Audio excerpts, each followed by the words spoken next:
Madam Mayor, we are live. Thank you. Welcome to the City of Brisbane City Council meeting of Thursday, October 1st, 2020. And with the clerk's approval, could the clerk give the preamble, please? This meeting is compliant with the Governor's Executive Order N-29-20 issued on March 17th, allowing for deviation of teleconference rules required by the Brown Act. The purpose of this is to provide the safest environment for staff, council members, and the public while allowing for public participation. The public may address the council using exclusively remote public comment options. Members of the public may view the City Council meeting by logging into the Zoom meeting listed below. And City Council meetings can also be viewed live and/or on demand via the city's YouTube channel, www.youtube.com/BrisbaneCA or on Comcast Channel 27.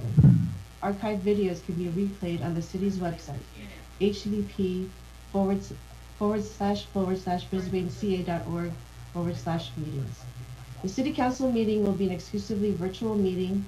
The City Council agenda materials may be viewed online at www.brisbaneca.org at least 24 hours prior to a special meeting and at least 72 hours prior to a regular meeting. Meeting participants are encouraged to submit public comments in writing in advance of the meeting. Aside from commenting while in the Zoom meeting, the following email and text sign will also be monitored during the meeting, and public comments received will be read into the record during oral communications 1 and 2 or during an item. Email ipadilla@brisbaneca.org, text 628-219-2922, and you can join the meeting directly with a meeting ID 934-3698-4726, passcode 123456. The call-in number is 1-669-900-9128. For those of you who will be joining us, please make sure that you mute yourself and turn off your video until it's time for you to speak. When it is time for you to, if you're interested in speaking, please raise your hand using the raise your hand function on Zoom. If you're on audio, you could press *9 to raise your hand. If you need special assistance, please contact me directly at 415-508-2113.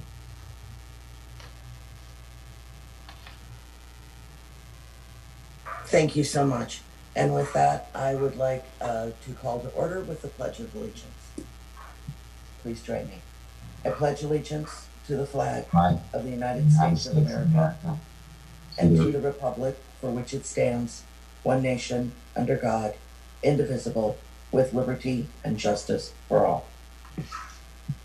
Thank you. Roll call, please. Councilmember Conway? Here. Councilmember Cunningham? Here. Councilmember Davis? Here.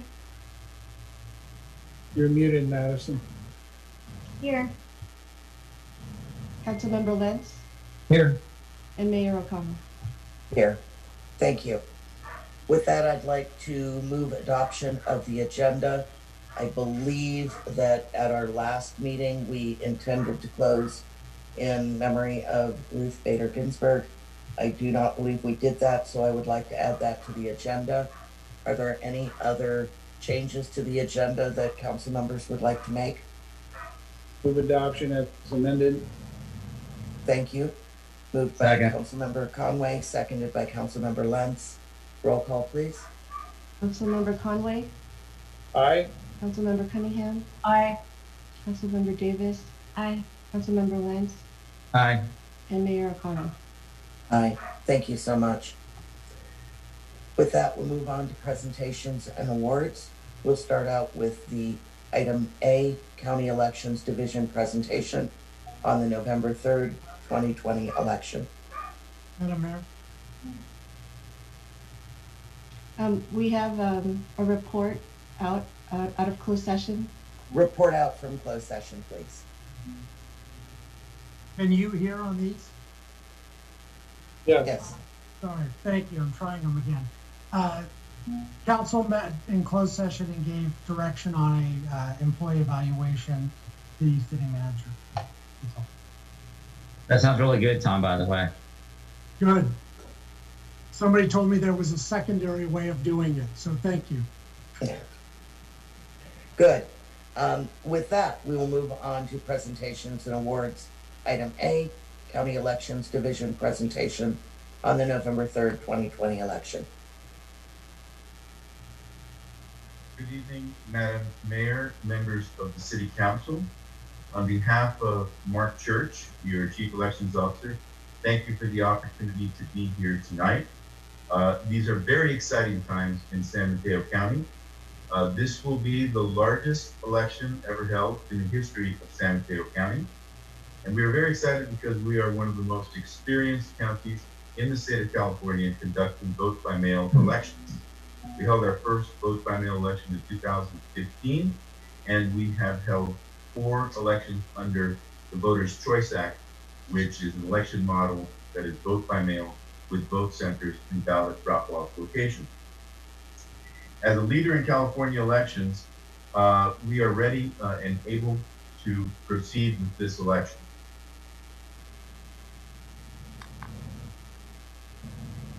Okay. I'm going to start off by just providing an overview of the election and going into some of the election data and statistics, and then also talk about the various options that we have to vote and answer any questions that you might have regarding our election model and this coming election. First of all, our motto under the Voters' Choice Act is more days and more ways to vote. This election, the motto, of course, is you have options to vote. We have vote by mail, where ballots will start being mailed October 5th to every registered voter in San Mateo County. We also have ballot drop-off locations. There are 39 locations throughout the county. 36 of those locations are exterior ballot drop-off locations. And we have 45 vote centers where in-person voting can occur at any vote center in San Mateo County. But more importantly, vote centers are there to provide voter services to those voters that might lose their ballots, want to register to vote, or have any questions regarding the voting process in San Mateo County. They are service centers. You can also vote on a machine, and you can vote on paper. We will start opening vote centers on October 5th. That is the beginning of the early voting period. And we will have 3 vote centers in San Mateo County, one in North County, Central County, and South County. A new feature in this year's election model is remote accessible vote by mail. And remote accessible vote by mail has been around a while. We were the first county in the state of California to develop this system. And it basically was designed to assist visually impaired voters to receive a link on their computer and be able to mark their ballots on their computers and print it and then send it off in the mail to our system. So that is a new feature now that is available to all voters in San Mateo County. To know more about that, look at your sample ballot guide or go to smcvote.org. As I mentioned, this is the largest election in San Mateo County's history. We have, as of today, 433,000, almost 434,000 registered voters. There are 245 candidates in this election. There are 163 seats up for election that are contested. In terms of ballot styles, the ballot style is unique to each voter, representing the city, the special districts, the school districts unique to that address. We have 133 different ballot styles in this election. That is the largest number of ballot styles in presidential election. And if you multiply them by the 3 languages that are required under federal law, we have English, Spanish, and Chinese ballots that will also be printed. So we have a total of 399 unique ballot styles in San Mateo County. There are 60 jurisdictions on the ballot. San Mateo County, while a small county relatively speaking, has one of the largest election structures in the state.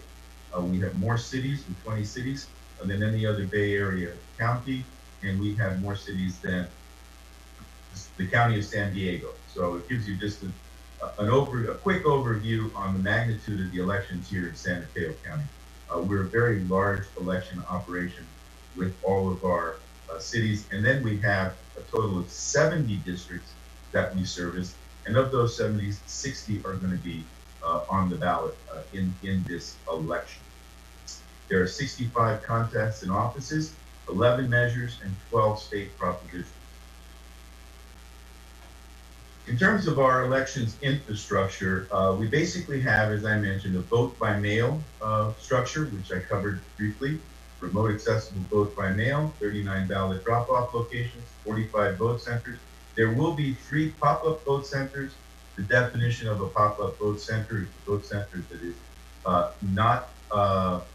is only open for 1 day or 2 days, but not the 4-day statutory period of the other centers. So we will find, for example, some communities would like to have a vote center on election day, and we will plan to have that in place for 3 areas in this county. We also have a ballot pickup service, and that is that if you know that you need a ballot, you can call by appointment, and you can come within 24 hours and you can pick up your ballot at one of the vote centers or at Election Central. The other big item in this COVID-19 environment is our curbside ballot drop-off at all vote centers. So all of our 45 vote centers on election day will have curbside ballot drop-off, where we will have a canopy with a ballot box, 2 election employees there, so people can go from the ease and convenience of their home into their automobile, and without having to get out of their automobile, they can drop their ballot off at a vote center by handing it to one of 2 election officials that will put it in the ballot box, and then it will come to election center. This is an overview of your election here in Brisbane. There are 4 candidates for the Brisbane School District Governing Board. There are 2 candidates for the Brisbane School District that are short-term. And then, of course, we have the City of Brisbane City Council, and the number of candidates there are 5. In terms of vote center locations close to Brisbane and within Brisbane, we have Brisbane City Hall. We also, very close, are at Daly City Lincoln Park Community Center and Daly City Bayshore Community Center Gymnasium. Those will be our, what we call our 4-day vote centers, which will open from October 31st to November 2nd from 9 a.m. to 5 p.m. And then on November 3rd, Election Day, will be 7 a.m. to 8 p.m. And those are what we call our 4-day vote centers. In terms of ballot drop-off locations, this is, again, a very important feature of our election model, and that is that you do not have to put the ballot in the mail. You can also drop it off at one of our 36 exterior ballot drop-off locations, 39 throughout the county. And in Brisbane, we have Brisbane City Hall, South San Francisco City Hall, Colma Community Center, and that is where the exterior ballot drop-off locations. This year is very unique. If I can, this year is very unique in election circles, in that there have been new laws that have been passed to accommodate voters for the COVID-19 pandemic. And some of the important features of this election that I'll highlight is where's my ballot is number 1. And that is voters can now track their ballots and receive text and email alerts for voters who want to mail their ballots and track them from the moment that they are mailed from our election office to the moment that it is received and then received back to Elections Central. You can track your ballots. You do have to, by email or calling in, sign up for that service, and you will receive text and email alerts on the journey of your ballot to the mail service. We also have extended ballot acceptance, and that means that we now have 17 days after the election to accept ballots that are postmarked on election day, no later than election day, midnight. So if your ballot is postmarked on election day and it gets to us 17 days thereafter, it will be counted. And that's a fundamental change in this year's statute, changing it from 3 days, using E+3 as we call it in the election circles, and now it's E+17. We also have, as I mentioned, remote accessible vote by mail. I covered that a little bit earlier. And a big item here that the statutes have provided is earlier ballot processing. That means we now can start processing ballots on the 29th day before the election. So that's almost immediately, where before we had to wait for 10 days before election to actually start processing ballots. This provides us the opportunity to start processing those ballots earlier in the process. Another area that we're excited about is our new mobile vote center. This is new in San Mateo County, and it's designed really to serve two purposes. One, those communities that are remote, for example, in Pescadero, over on the coast side, we're going to have also this mobile vote center. It'll probably be in place for about 3 days at each site. And so Pescadero is one of the locations. Half Moon Bay Airport's another location. In North County, we will have it at the Ceremony Shopping Center for a few days, Hillsdale Shopping Center, and we have other locations where the mobile vote centers will be stationed. For that information, again, check our website at smcvote.org, and you will be able to track where our vote center is located throughout this election. Voter education and outreach is an essential component in the vote by mail structure. Voters have to know that, number one, there is an election. What are the ground rules of the election? What are the key cutoff dates and processes? And this is part of our voter education and outreach, is to make presentations not only to city council, but community groups, and then an extensive outreach effort where we utilize our citizen advisory groups, our voting accessibility advisory committee, our language accessibility advisory committee, and our voter education and outreach committees, all of work for our voter education and outreach program. One really exciting part this year is our Silicon Valley Community Foundation, where we are going to be working with the Silicon Valley Foundation, who has set out an RFP for community-based organizations to target specific communities. We've provided $150,000 of our voter education and outreach fund to be allocated to these community-based organizations to target, again, historically low turnout populations, and also to provide messaging to those communities. And then, of course, in terms of our outreach, we're using mass texting, which is a program that's going to be using Techsturge as our vendor to outreach to all eligible voters, youth, seniors, language minorities. We will be reaching out to voters through our text program in that area. A very, very large voter education and outreach program. We've been commended by the Secretary of State's office, and it really is a model for other counties to follow. There has been a lot of discussion regarding the United States Postal Service. First of all, I'd like to say we have been working with the USPS for many years, but particularly in vote-by-mail elections. They were there with us in our first election in 2015, which I mentioned was the first countywide vote-by-mail election in the state of California, and we worked cooperatively with them then and in every vote-by-mail election since then. We meet with them regularly, and we have an excellent working relationship with them. They're also meeting with the Secretary of State regularly, and the potential funding challenges for the November election appear to be resolved, but according to our contacts with USPS, that will not impact this election and the services that we've been accustomed to receive. COVID-19 health and safety. This is a really big area, of course. An election by its very nature is very complex, has a lot of moving parts from people to technology. Superimpose on that COVID-19, and you really have some interesting challenges. And we've risen to the occasion, and we have made our elections infrastructure COVID-19 prepared and complying with all CDC and San Mateo County Health Department requirements. Go to a vote center, you can rest assured there will be plexiglass shields, there'll be voting equipment, will be disinfected after each use, there'll be social distancing requirements, there'll also be monitors to enforce those high traffic volume centers, and everyone will be authorized to use masks, gloves, and face shields. A big area here in elections, it's on the news, and you will be hearing more about it at the national level, is cybersecurity and misinformation concern. This is just a bird's eye view of our San Mateo County elections technology infrastructure, which is a multi-agency, multi-layered approach to cyber defense.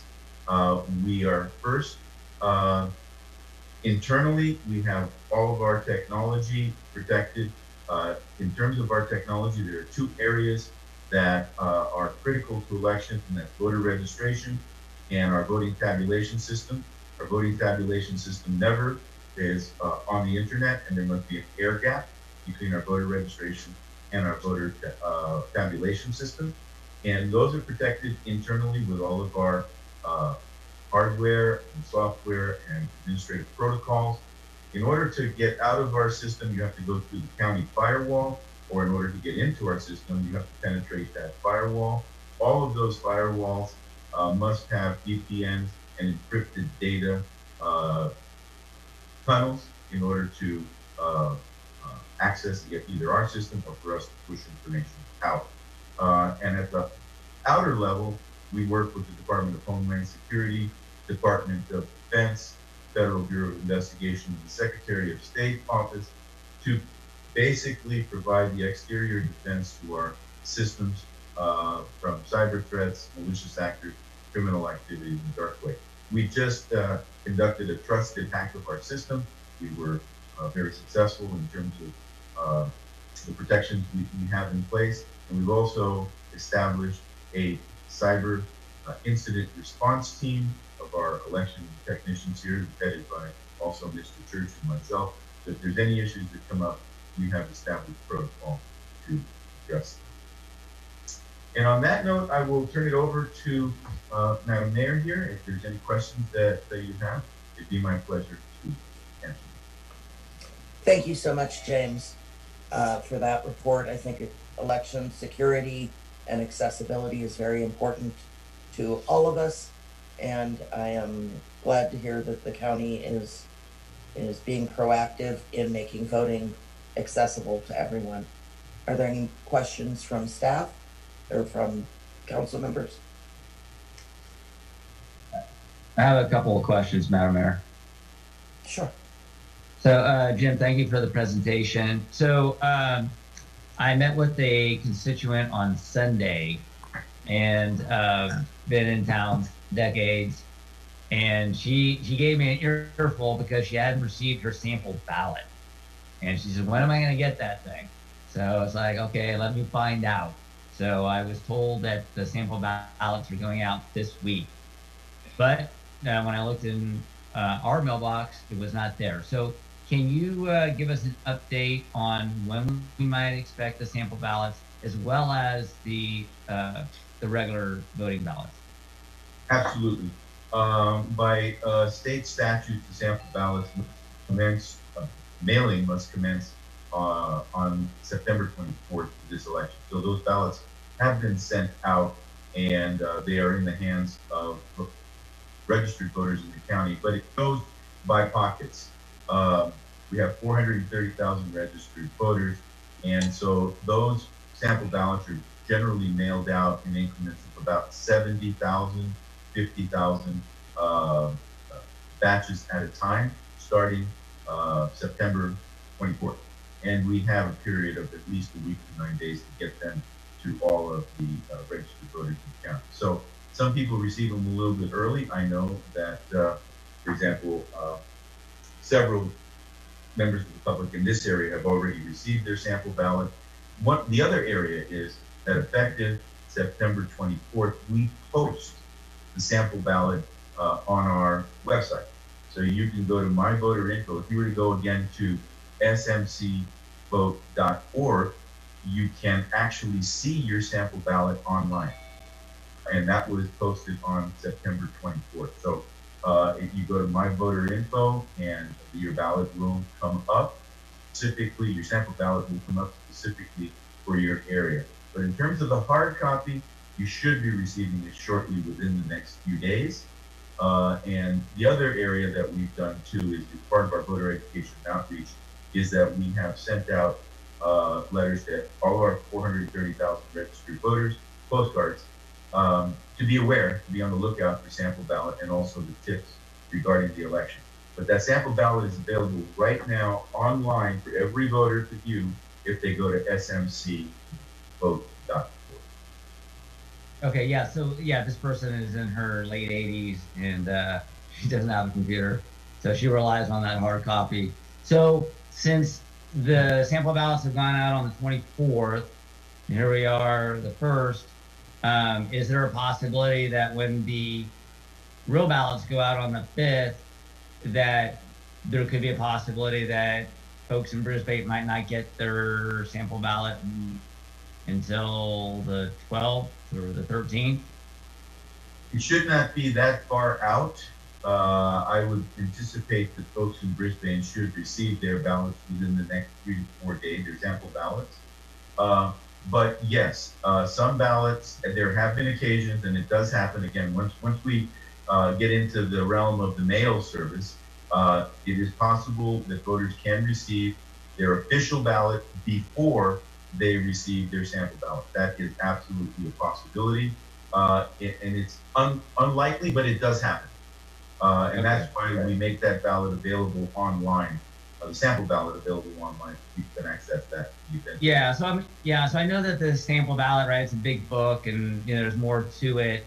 So, but when the official ballot goes out, do you do it in the same batches like you do the sample ballot, or do they all go out on the 5th? They are all delivered to the San Francisco USPS mail facility they will be there on the 3rd. So they will be in San Francisco, but then they are mailed out incrementally. So it will take a period of time to get those ballots in the hands of folks. The statutes in election law permit or establish a period where those ballots have to start being mailed, and that is on October 5th.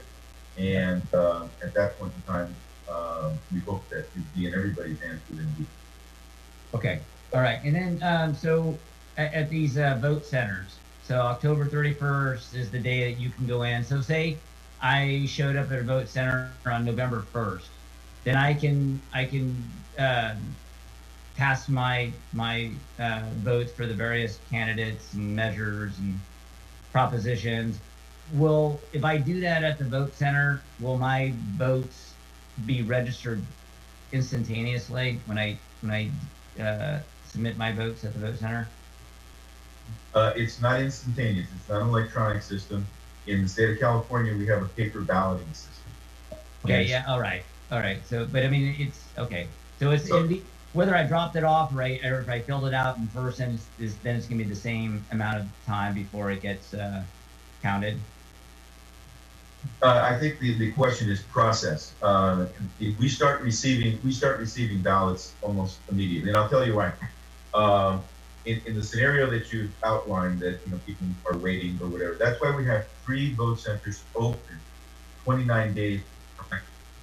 So you can go effective October 5th and actually vote at a vote center or get your sample ballot. We can print your sample ballot for you it's at South San Francisco Public Library. In Central County, it's at Tower Road, and in South County, it is at 555 County Center, County Government Plaza. So starting 29 days, the first day of the early voting period, you can literally go to a vote center. You can pick up your sample ballot if you like. You can get a vote by mail ballot, or you can vote on our ballot marking devices, which are just that. You look like you're voting on an electronic machine, but what it is, it's a ballot marking device. It's a tablet where your particular ballot will come up, you can mark it, and then it gets printed on an HP printer right in front of you. Then you take that ballot to our vote center representative at the county center, at the counter, and they will put that ballot in a ballot box, and then it will be delivered to County Central immediately there within 24 hours of county. So once it gets to us, we start processing. So it depends on when we receive that ballot. at County Central is when the process actually starts ticking. And it is really a great system because not only is it a paper ballot, it is also a digital ballot. The moment it gets scanned, we have now 2 records of your ballot for ballot custody. We have the paper ballot that was printed at the vote center, and then it is scanned at Election Central. So now we have a digital audit trail of that particular ballot, and it just makes just a wonderful administrative tool for when there are elections that are contested or close, and folks want to actually see literally every ballot. We did that in the last election with our new voting system. A very close election here in Redwood City for one of the school districts, and we just invited the opponent and said, "Come on down, spend a day with us. You can look at all of the ballots." Okay, and this and the last quick question. So the early ballot processing, so that's going to start a few days before election day. Are people going to know the results of that early ballot processing? Or will nobody know? Yes. Well, ballot processing will start, as I mentioned, 29 days before the election. Now, Okay. in San Mateo County, we receive approximately 60% of our vote by mail ballots before election. And we receive on or after election day approximately 40%. So election night, we will have quite a few of the vote by mail ballots in, and then we will have every ballot in by 2 to 3 o'clock in the morning that has been cast at a vote center. We will begin reporting at 8:05, and we'll report all night long, really, until I think our last report probably around 11:30 or 12. We may even go beyond that. Our system is very fast now, our new technology for scanning, so we should have that sooner, but it's not like our old electronic voting system where by 10 o'clock you had 85% of the votes actually counted. But in this election infrastructure that we have with vote by mail, by its very nature, we will be counting 40% of the ballots after election day. All right, thanks. Thank you so much, and I know that this is an important issue, but we do have a large agenda to get on with, so unless there's other comments from council members, I'd like to thank James for his very thorough report. My pleasure. Thank you very much, Madam Mayor. Whenever you need any information or another presentation, by all means, let us know. Okay, thank you so much.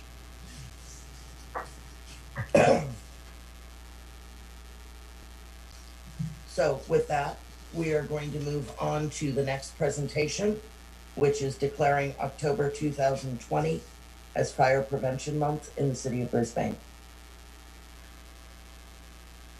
So whereas the City of Brisbane and North County Fire Authority is committed to ensuring the safety and security of all those living in and visiting Brisbane, and whereas fire is a serious public safety concern, both locally and nationally, and homes are the locations where people are at the greatest risk from fire, and whereas homes fires killed 3,655 people, according to the National Fire Protection Association, and fire departments in the United States responded to 363,000 home fires. And whereas when the smoke alarm sounds, Brisbane residents may have less than 2 minutes to escape to safety, therefore everyone should have a smoke alarm in each bedroom, outside the bedroom, and on every level in the home. Whereas Brisbane residents should make a home escape plan, drawing a map of each level of the home, showing all doors and windows, and whereas Brisbane residents should practice a home fire escape drill at least twice a year during the day and at night, and whereas Brisbane residents should know what the best way to prevent a kitchen fire is to not leave the kitchen when cooking, especially when frying foods or cooking on the range top, whereas Brisbane residents should make sure everyone in the home knows how to call 911 from a landline phone, cell phone, or a neighbor's phone, and whereas Brisbane residents who have a fire in their home should crawl low under smoke, get out and stay out, never going back inside the home for people, pets, or things. And whereas the 2020 fire prevention theme, Serve Up Fire Safety in the Kitchen, effectively serves to remind us that we need to take personal steps to increase our safety from fire. Therefore, I, Terry O'Connell, Mayor of Brisbane, do hereby proclaim October 2020 as Fire Prevention Month throughout the city. And I urge all the people of Brisbane to install and test smoke alarms in their homes, practice exit drills in the home, not leave the kitchen when cooking, especially when frying foods, and to support the many public safety activities and efforts of the North County Fire Authority during this Fire Prevention Month 2020. And do we have a response from our North County Fire? Yes, we do. Good evening, Madam Mayor and members of City Council. Clyde Preston, Fire Inspector with the North County Fire Authority. I'd like to thank you so much for declaring a month of October Fire Prevention Month here in the city of Brisbane. And normally over the years when I've come to the council meeting to accept this presentation, I would tell you about how we're going to have our open houses in October, but unfortunately due to COVID, those are not going to happen. So I want to let you know what we did do this year. We were able to go to the NFPA website and get some great ideas. And one of the things that we're doing with our schools is we contacted all the schools and we linked them up with a website called sparkyschoolhouse.org. And you can actually see this on our website, North County Fire website, under Youth Fire Preparedness.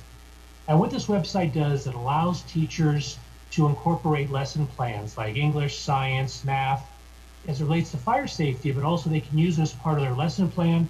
And it's even categorized by grade level, which makes it very convenient for the teachers to incorporate our fire safety messages as part of their lesson plan. So that's what we're really pushing this year.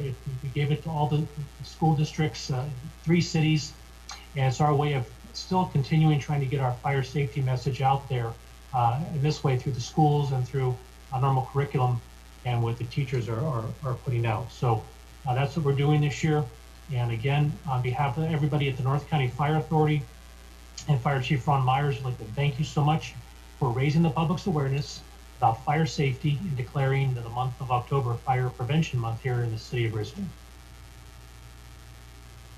Thank you so much. We really appreciate all that our fire department does and can do for us. So thank you to all of you and to North County Fire. We appreciate it. Thank you. Thank you very much. Any comments from staff, or excuse me, from council? Just thank you very much for everything you do. Thank you. Thank you. Okay, we will move on to oral communications number 1. I just want to say October has always historically been really bad for fires, and it looks like this year, since June, it's been really bad. And so, hopefully we have a quiet October. I know we're starting out pretty bad, but hopefully things get taken care of with CAL FIRE and all the firefighters out in the field right now. I mean, they're doing an outstanding job. I mean, this state is really under siege as far as fires, and October is usually the worst month.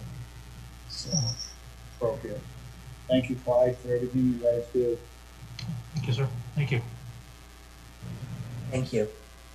That'll move us on to oral communications number 1. City Clerk, do we have anyone who's wishing to speak on an item that is not on the agenda? Madam Mayor, we'd like to start by reading some written comments received, and it was continued from the last City Council meeting on September 17th. And then we would go ahead and begin getting public comment from members of the public that are attending the meeting via Zoom. So for those who would like to make comment during oral communications, kindly use the chat function, and we'll go ahead and curating everybody that way. Deputy Ibarra. Great, thank you, Madam Mayor, Council. This is dated 10/1/2020, oral communications 1. Madam Mayor and City Manager, Well, before your September 3rd meeting, Ray and I wrote asking about your public agenda and action regarding the highly important HSR matter. The mayor did not respond, and the city manager said there would be a letter made public when it had been sent. Now we know that that letter was, in fact, a response to the HSR EIR/EIS, consisting of 1,194 pages of expert comments and statements from 2 law firms in the city's name. We can only assume that the city's actions to authorize and receive these voluminous comments were taken in the several closed meetings on legal issues, with no report of such actions made to the public in open meeting, nor was there ever a staff report about it. The next question has to do with the cost of that legal and expert work. Under today's budget situation, an appropriation of adequate magnitude cannot have come from petty cash. Now, if the city is not paying for it, that fact should be disclosed and the payer named. Many of your citizens have devoted time and effort to respond to this EIR with an attitude. You deserve to know how the city council approached the issue and authorized the work. These questions are intended to be read as oral communications at your September 17th meeting and expect to get a public answer. Anya Miller. That is all. Thank you.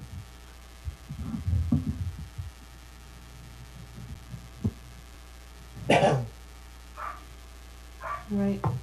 Madam Mayor, Michelle Salmon indicated she wanted to do public comment during oral communication. Please go ahead.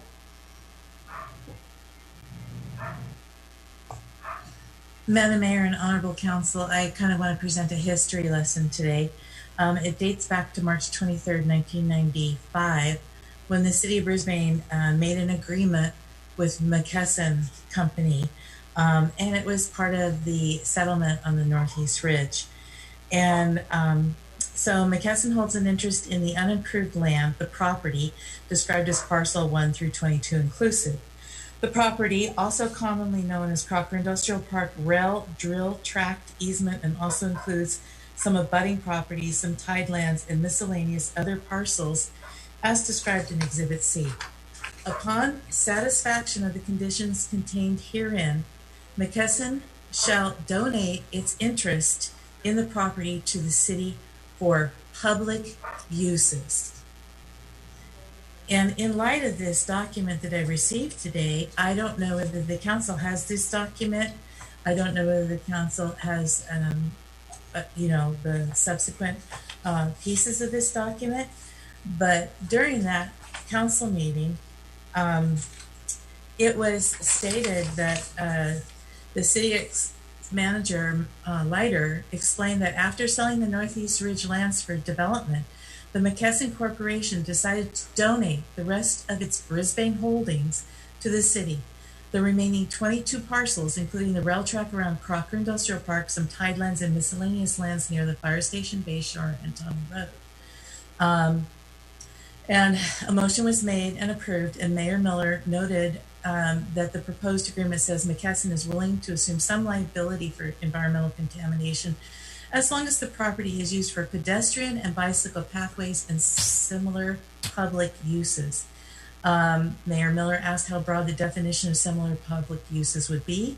City Attorney Topple responded that McKesson would remain liable for the condition of the property as long as no substantial modifications or significant construction took place. Similar public uses would probably be construed as recreational uses, such as picnic areas, bike trails, or public parking lots. City Manager Leiter added that McKesson undertook the environmental review of the property, etc., and no contamination was found. City Council Member Clara Johnson pointed out that this $3.3 million donation is a significant gift to the city. She congratulated City Manager Leiter and the staff for achieving this and recommended publicizing the donation in the Brisbane Star publication. It was unanimously accepted. And in 1996, that property was deeded to the City of Brisbane for public use. And it was very clear that that public use was for pedestrian, bicycle, park space, etc., because we had given up the Northeast Ridge for development. And we were we were not correct in selling the property at Shinkai Bakery in light of this document that says public use. And this item should not even be on the agenda. This is not surplus property. This is property for public use. And so I'm asking the council to take this off the docket. Thank you, Michelle. I think this should have been something that came up in the item itself, not in oral communications. And I think we will address that when we get to the item. So are there any other members of the public who'd like to speak on oral communications 1? We received a request from Jim O'Shea and Jose Pubo.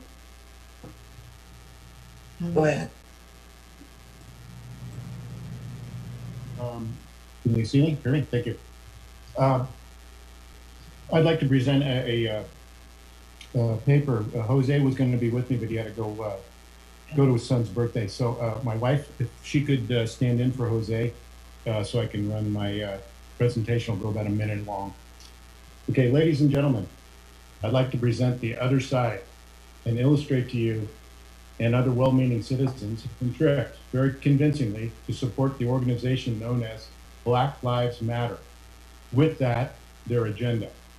I'm not a bigot, a racist, a white supremacist, a John Bircher, NRA, or anti-anything. I'm a former police officer, 37 years with San Francisco Police. My wife had 25 years, and 2 of my daughters are in law enforcement. I have a very unique perspective that you, no offense, do not have. For historical background, the BLM movement, Inc. was started by 2 avowed Marxists, and I must admit the name Black Lives Matter is brilliant. To be against it, you'd have to hate puppies or be a racist. But the way they handle this is there are 4 criteria the group uses to further their agenda, incident by incident. Number 1, make it a racial incident, whether it is or not. A white cop, black suspect, makes it so. Their logic is that this would never happen to a white suspect. And it actually does at a much higher rate, but there are no white lives matter. Immaterial if the suspect resists, doesn't follow lawful commands, it doesn't matter. Number 2, rush to judgment before any facts are in. In Breonna Taylor's case, make up facts. Get before the cameras with attorneys and family and no facts, or make up ones. The cops were at the wrong house. False. The warrant was not for her. False. She was sleeping in her bed when shot. False. She had no contact with drug trafficking. False. Number 3, emotionally charge the issue with media, celebrities, internet-arranged demonstrations, and violence. Demand justice without any facts. Number 4, and this is the most important, canonize the suspect, who is now a victim, demonize the cops, all without any facts. Now, we can sensationalize the narrative with catchphrases like, hands up, don't shoot, which was debunked by the Justice Department. It never happened. The I can't breathe, uttered by George Floyd 10 times on body cam from the police before anyone was on top of him, when he was standing up. That much fentanyl makes it very hard to breathe.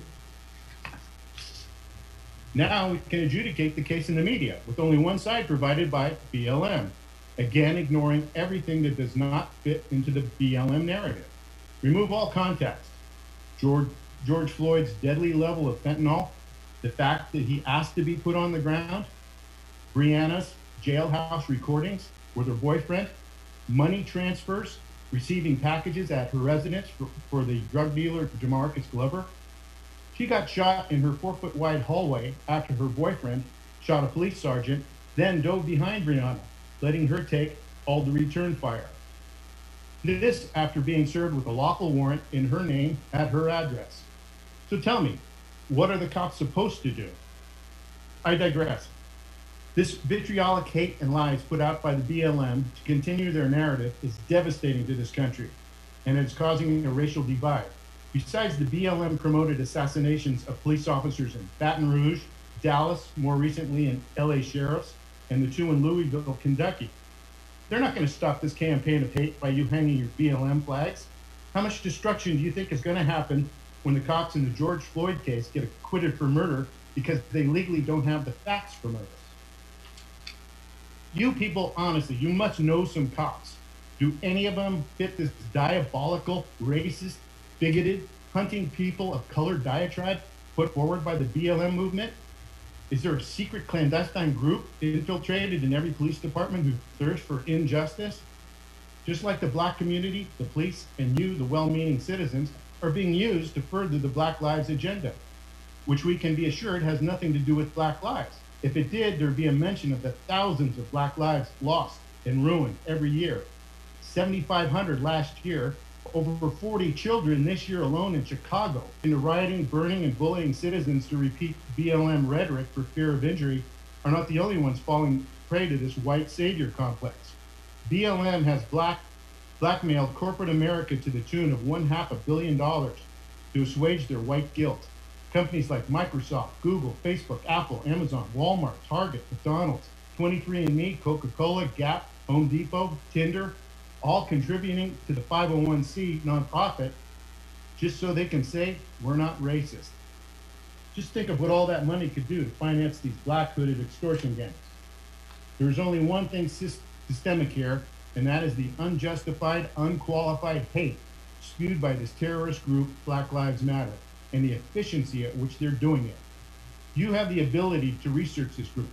Not doing so, you are actively endorsing the murder of our law enforcement officers. Let your conscience, if you have one, be your guide. Answering BLM's lies about systemic police racism, of the 10 million arrests last year, 41 unarmed people, doesn't make them any less dangerous, were killed by the police. These are FBI statistics. 19 were white, 9 were black. Black people, who compose 13% of our population, but commit 52% of all violent crime. 89 police officers were killed last year in the line of duty. That's not newsworthy. The person, white or black, reaching for the wallet and shot is a travesty and must be stopped. The handling of George Floyd is an aberration. We must do better. Containing someone who is 6'8", 260 pounds, who will not follow any lawful orders, and who is immune to pepper spray and tasers is a problem police departments have not yet solved. Skin color is not a factor. Tranquilizer darts might work, but I'm sure that violates somebody's right. Making everything police officers do a racist act is nonsensical unless it works to the BLM narrative. I urge you, do your homework, quit supporting and tearing. Excuse me, Jim. I think we're going a little over on your presentation here for your 5 minutes. I have one if you sentence. can wrap it up, please. I have one sentence. I urge you to do your homework and quit supporting the tearing down and murder of our nation's police forces by this twisted, hateful group. Thank you very much for your time. Thank you. So, to the city clerk, do we have any more speakers for oral communications, number 1? We have a request from James and Mia Christie. Go ahead, please. Mayor O'Connell,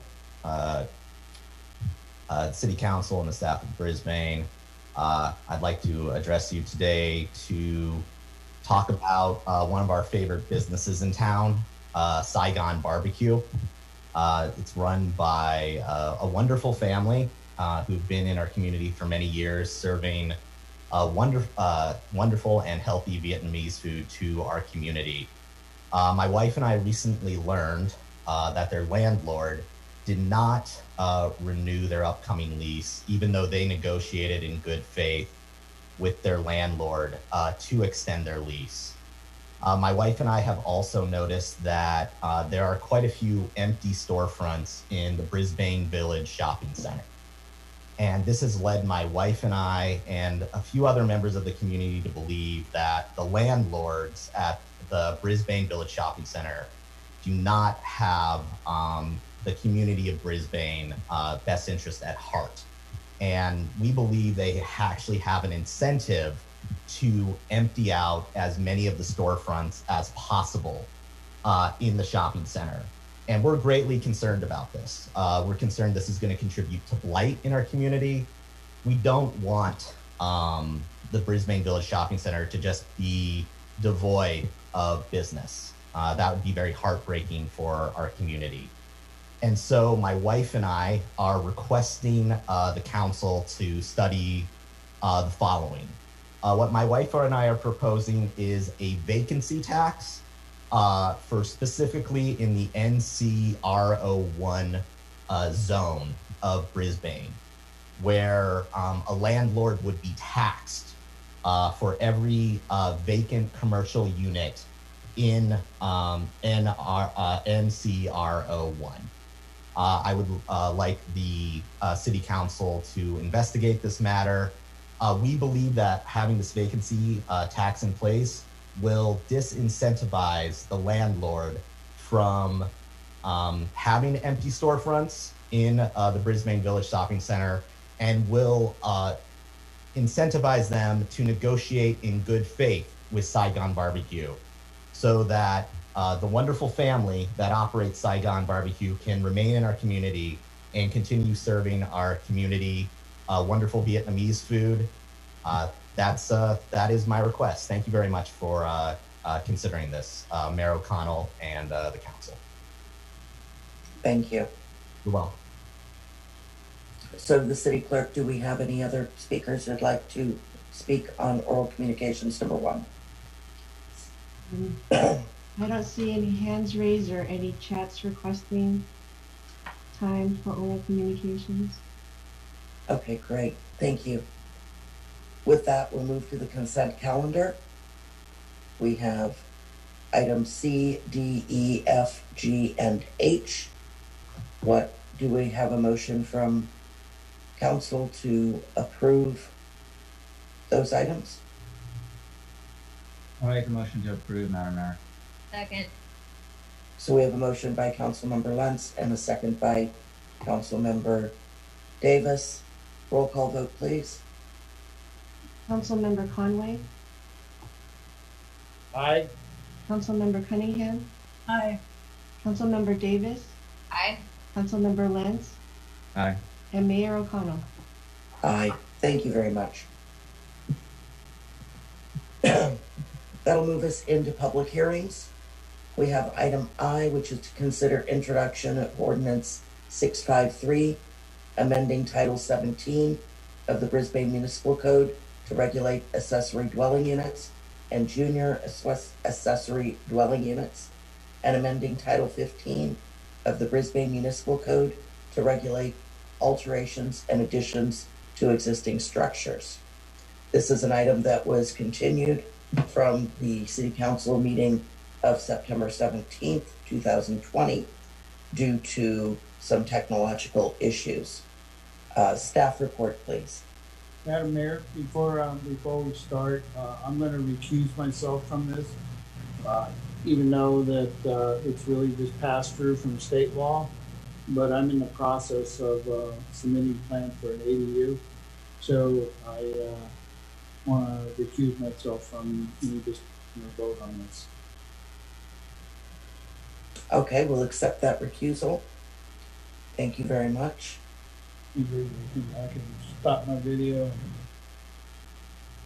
Okay, Councilmember Conway will be put in the waiting room in the meantime. thank you. And with that, can I get a staff report?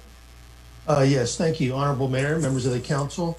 In 2019, the state passed a number of bills related to accessory dwelling units, or ADUs as we'll call them this evening, that became effective in January. And most of these bills were primarily oriented toward incentivizing and promoting the creation of ADUs and limiting local land use control over such a use. So again, the bill became effective in January of this year.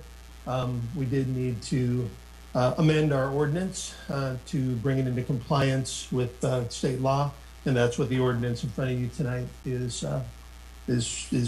to do. So I'll kind of walk real briefly through some of the changes. Typically on the slide that you have in front of you, what the city currently allows are what we call standard ADUs, that column, with the maximum size of 1,000 square feet. They're subject to the typical development standards, allowed in single-family residential zones to be either attached or detached. And you don't have to provide parking for an ADU, but you do have to replace parking if you were to convert parking to an ADU. So those were the existing regulations. The state made some changes to those regulations. For example, you can no longer require replacement parking if an ADU is converted or involves conversion of a garage or parking area. But the other things the state regulations did, there are other categories of ADU. The junior ADU category already existed, but it was optional for a city to allow them or not allow them. Our ordinance did not allow them. The current changes in state law now require cities to allow for junior ADUs. And again, they have a size limit. They must be within an existing single family dwelling. And again, they don't require parking, and there is an owner occupancy required for those junior ADUs. Third category of ADU that the state created is this unrestricted category in the middle. And again, it has a certain maximum size of 800 square feet, but it is exempt from lot coverage and floor area ratio requirements. There's a height limit. It's allowed in kind of this, both single family and multifamily zones to be either attached or detached. And there are some reduced setbacks that are applicable to both standard and unrestricted ADUs. And those, again, were established by state law as well. Another provision that is new based on the state law is that state law allows a non-conforming structure to be converted into any one of these types of ADUs, depending what's applicable. So that convert, which is a new thing. That's why Title 15 was proposed for amendment as well, along with Title 17 of the zoning ordinance. If we go to the next slide. The other change was in the zoning districts where ADUs would have to be allowed. Before, they were allowed only in residential zones, basically the R1, R2, the single family residential zones, and RBA. But under state law, you have to allow them in multifamily zones, in PRDs or PDs in our case, or mixed use zones. So you'll see that the number of zones where ADUs are permitted are expanded fairly substantially from what our code currently allows, again, in compliance with the requirements of state law. There was a question also in terms of how many and what kinds of ADUs certain properties can have. And we tried to sort of set it in this table to kind of describe what that is. The standard ADU can have one ADU maximum. It can be either attached or detached for a single family residence. Same with unrestricted ADUs. You can have one either attached or detached. When it comes to the junior ADUs, state law does allow theoretically to have a detached unrestricted ADU plus one junior ADU. So there is a potential, there could be lots in town that could conceivably have two ADUs based on the requirements of state law. The other provision that was new was the provision of ADUs in multifamily zone areas. And that again can be up to 25% of the existing number of units. And for an unrestricted ADU, you can also have two detached units. For multifamily, they have to be created through the conversion of non-habitable space. So that's by state law, those are the situations which would allow for multifamily. So with that, I know there's a lot of text in this ordinance because when you are amending so many different provisions of the code, you know, there's just a lot of places we had to touch. That's why the ordinance is so lengthy, and I apologize for that. With that, we are recommending the introduction of the ordinance at hand, and I take any questions you might have. Thank you, John. So I just want to make sure that our ordinance is not going in excess in any way to what is required by the state law? And when does this state law need to be enacted into our code? You are correct. We're not being any more permissive than state law requires us to do. We're doing what is required to meet the limitations of state law and requirements. Actually, the state law took effect in January. Our ordinance is currently out of compliance and essentially supersedes our ordinance. So if somebody came in today, even though we haven't changed our ordinance and they complied with the requirements of state law, we would be compelled to allow them to proceed today. Okay, and under this, these changes, many of our single-family homes could become 3 homes. But would our rules and regulations against Airbnb or renting of those for transient purposes still apply even under the state law? Yes, it would. This is all related to long-term rental, 30 days or more.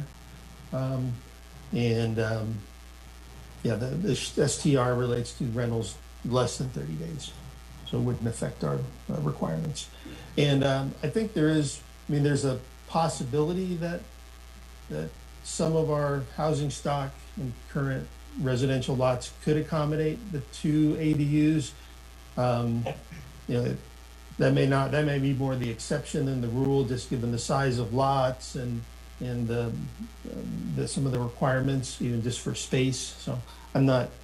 I guess we'll see, but I don't think that will be the rule. Probably more the exception. Lots would qualify for 2 ADUs. So a question that I have is if, say, in the Brisbane Acres, if there is no home on a particular lot, they would need to still provide parking for the original home. And then after the fact, they could come forward and change that parking to an ADU. Yes. And with the option of maybe another ADU.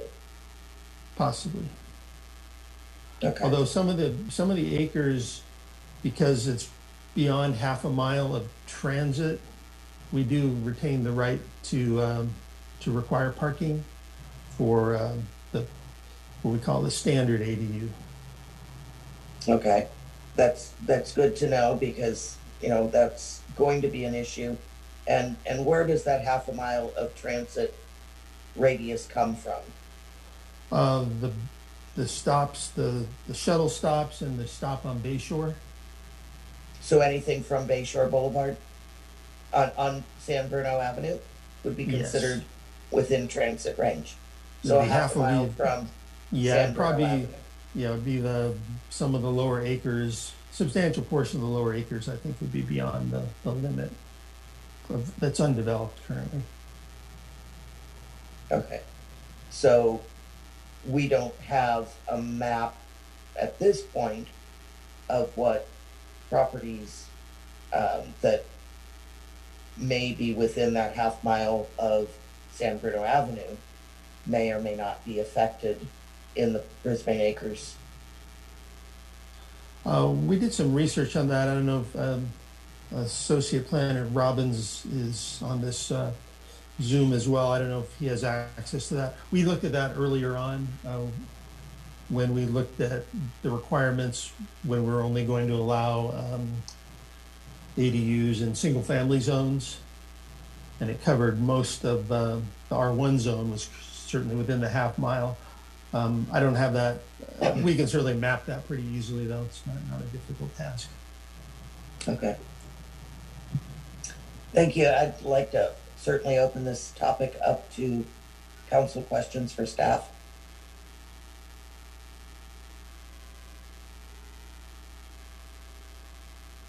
All right, I'll start, Madam Mayor. So John, what's before us today, is it basically a mirror reflection of state guidelines for ADUs?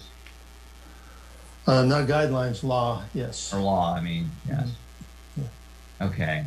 And then, so what if a home already has an existing ADU or it's a duplex? Are they then able to build another one because it happened before this law took effect? No, they would still have to comply. I mean, if, again, for example, there's no provision, if you have kind of a standard, what we call a standard ADU today, there's no provision under the law that you can have an additional ADU. It's only with these unrestricted ADUs, which have their own sort of size limits and height limits that are unique, which no one was probably really following because none of these standards existed before the state created them last year. So I wouldn't expect that a lot of pre-existing situations would result. But I mean, if somebody were building a new home and they really wanted to plan carefully, I suppose they could manage to squeeze the two on, but it's not going to occur a lot, I don't think, on pre-existing conditions. Okay. All right. And then I'm just curious, you know, I've seen a couple of ADUs being constructed. You know, of course, I don't see it all. Are you seeing quite an increase in the amount of ADUs since the state started applying these new standards? Not so much under these new state standards, but certainly over the last couple of years, as the city's regulations, you know, we've been amended our ordinances a couple times to bring them into compliance with state law before this year. And we've seen more activity, certainly, as the state requirements have you know, made it a more streamlined process for people. Absolutely.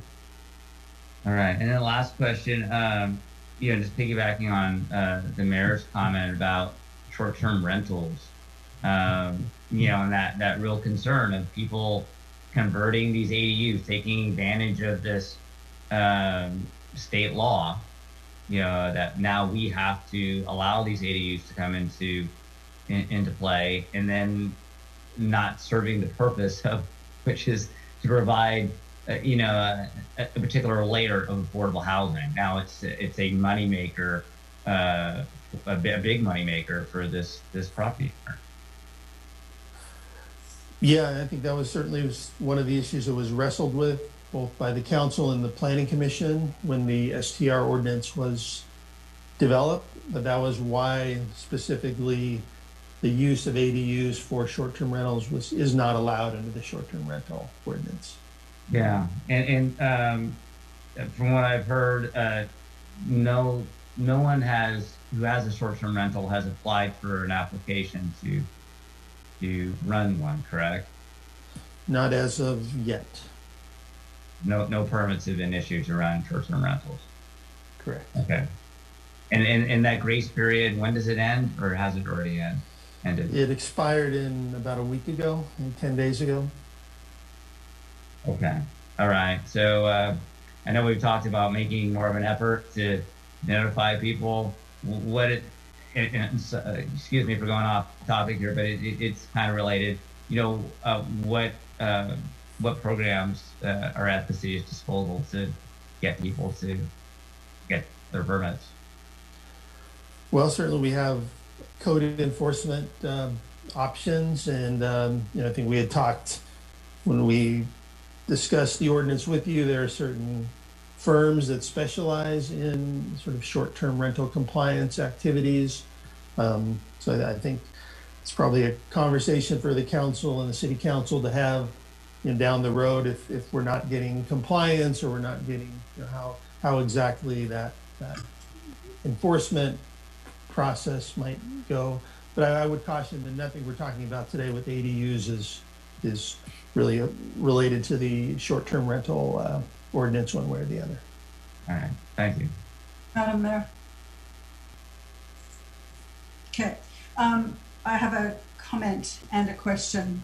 The comment is I just looked up Glen Parkway and San Bruno Avenue to the beginning of Kings Road, and that's half a mile. So anything above that is definitely going to be outside of that for the thought process of applications in the future.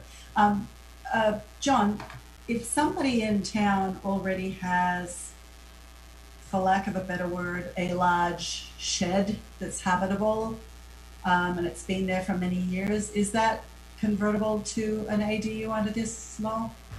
Yes. Okay. Thanks, that's it.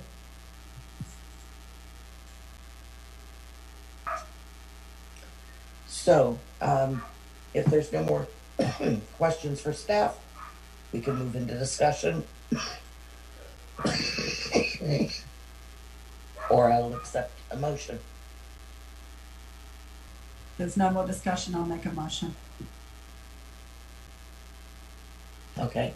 Motion to approve, ordinance. Oh, I guess we need to open up the public hearing. Oh. So I'm going to table your motion for the moment. We'll remake it if necessary. And I'd like to invite public comments, and I'll turn it over to the city clerk.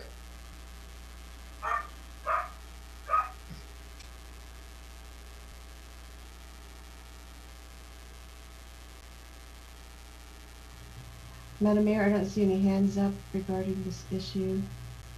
No members of the public wish to speak.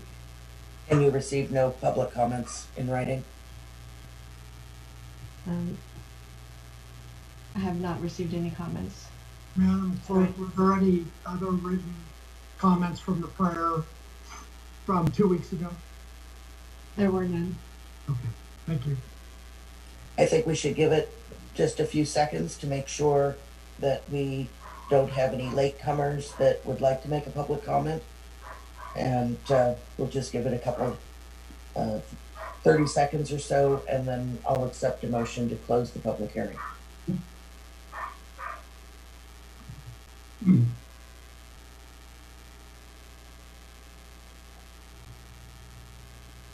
I have a question texted to me. I guess there's been something happened with the power, which booted some people off of the Zoom. The question is, how will this affect the Baylands?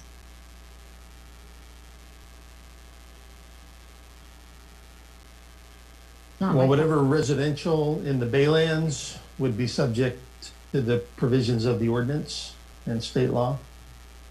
It'll end up being the specific plan's gonna have to deal with the ordinance as the design is developed and the state approves it. I agree with John, if it's not taken into account by the state, then state law will govern. Thank you. But during our specific plan, we could still make the limit of how many units we've allowed under JJ, the maximum units. Correct? That's one of the questions we have. I think it's gonna come down to a density question, honestly. It's gonna, in all likelihood, be litigated. But this is more of a closed session. I'm not litigated by us, litigated by other interests who are looking to take on the density laws of the state of California and say, notwithstanding in 2017, for example, that we did this and this on density. Now with this ADU statute, we can now do 2 to 3 times that in the same area. I think that's going to end up in court to the map. The threat is not against this city, but there is a discussion about it being against counties in the Bay Area.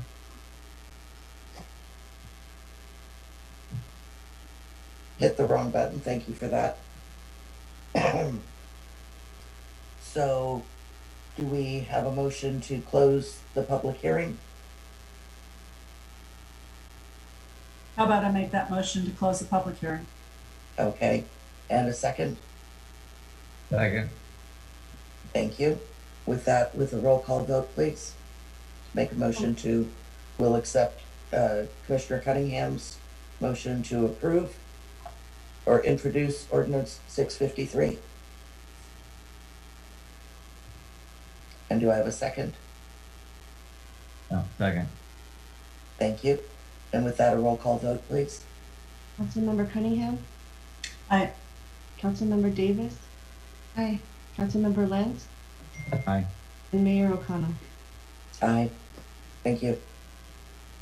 That'll move us into public hearing item J to consider introduction of ordinance 657, amending section 1706-040, 1708-040, and 1710-040 of the Brisbane Municipal Code, considering floor area ratio exemption for garages on small lots.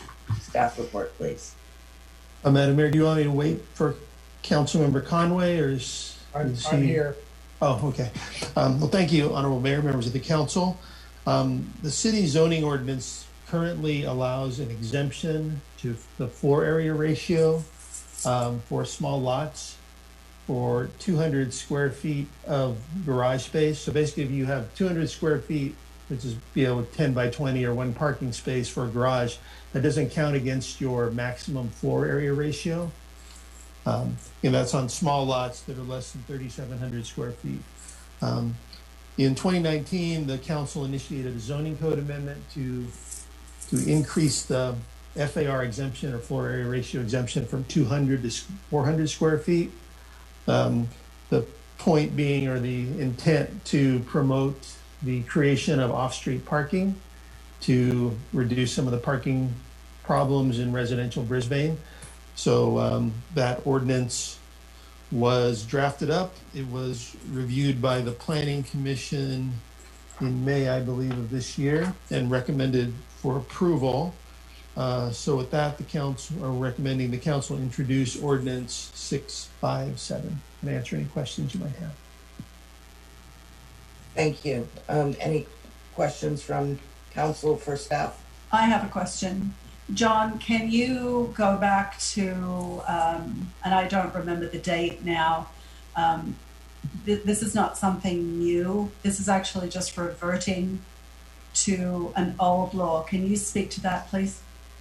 You are correct. These numbers have, I think in the staff report, there was a table.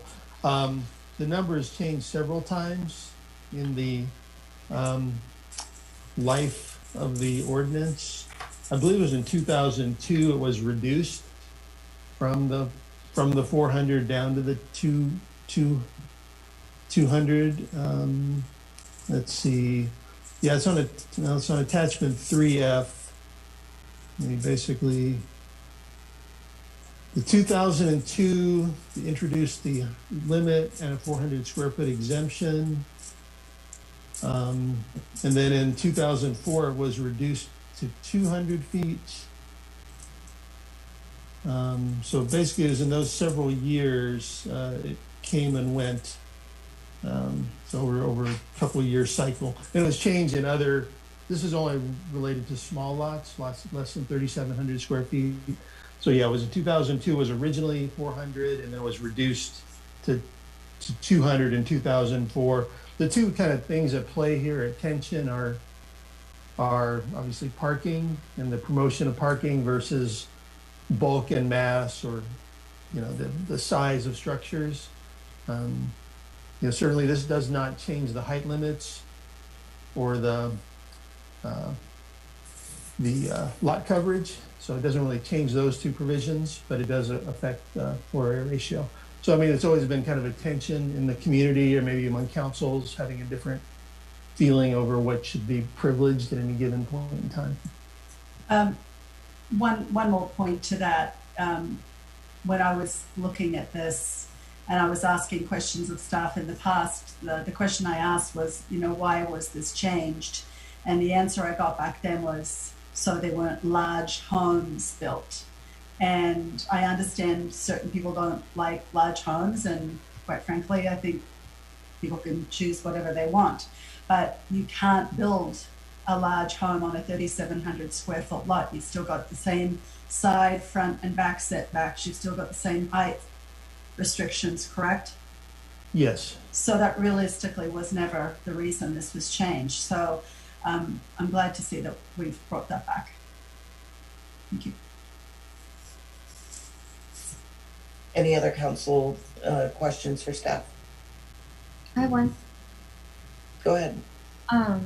This may have been listed in the staff report, but if so, I missed it.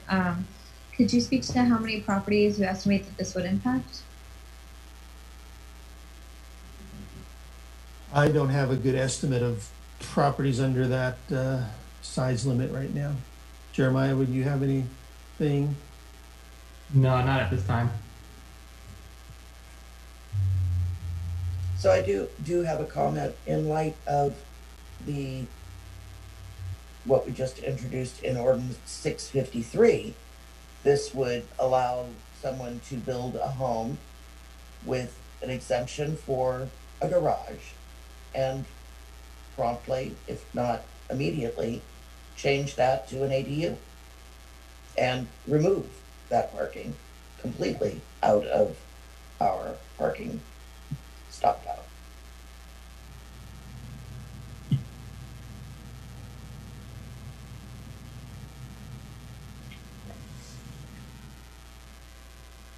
Correct?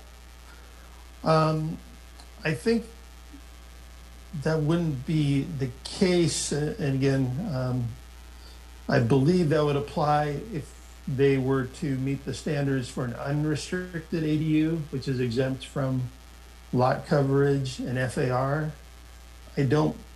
Well, no, actually, I'd take that back because it would be non-conforming at that point. And there is a provision that allows for non-conforming structures to be converted.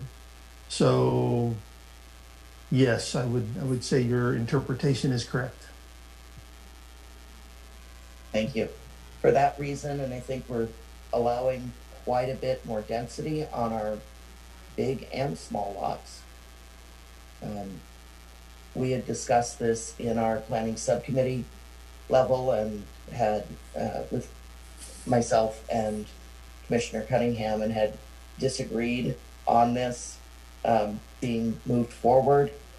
So I know that we're not all necessarily in agreement on this, but in light of the changing regulations with density, I think it's just one more opportunity to lose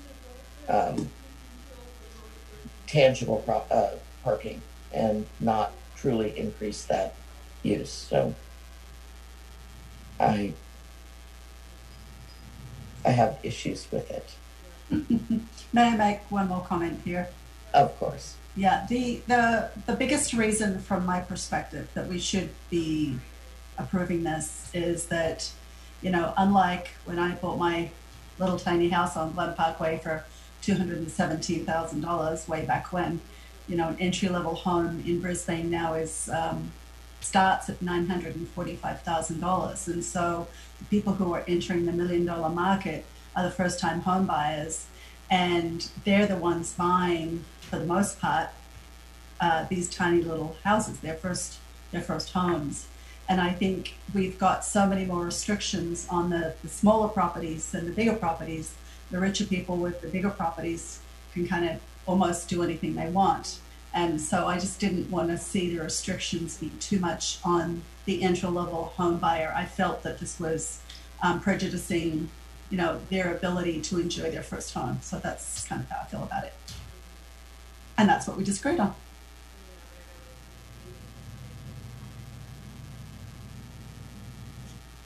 Any other council discussion? Madam Mayor, may I? Of course. Yeah. So I mean, I certainly see both sides of the argument. You know that you know, we are creating more problems. You know, at some point, and I think future councils are going to, you know, which I'm not going to be part of. Sorry, but probably going to have to start looking at, you know, how parking is dealt with in Brisbane. You know, because so many people, you know, use their garages for storage or stuff like that, and it's not used for parking. We don't have any way of really regulating that. We don't have parking permits and stuff like that. And I think at some point, you know, we are going to saturate where we have more cars than roadway. And, you know, we are going to have to start doing something like with parking permits and things of that nature. So, it's how we're going to deal with it. And so I certainly understand your point, Madam Mayor, and Karen, I understand your point too. So I think it's just something that that at some point we're really going to have to knuckle down and deal with in a different way, because we are basically opening it up if we pass the ordinance. And with ADUs and everything else, the way that's structured the state law. So, doing one myself, so I understand that. But I do have parking. That's it. Well, thank you. Any other comments or questions from council? Well, Madam Mayor, I mean, if we are talking amongst ourselves, are we going to open up to the public? Of course we will. Okay, yeah, I'll talk after the public speaks. Okay. With that, I'd like to open the public hearing. And does the city clerk have any members of the public who have submitted written comments or are waiting to speak? We have Michelle Salmon who would like to speak on this item. Okay, please go ahead.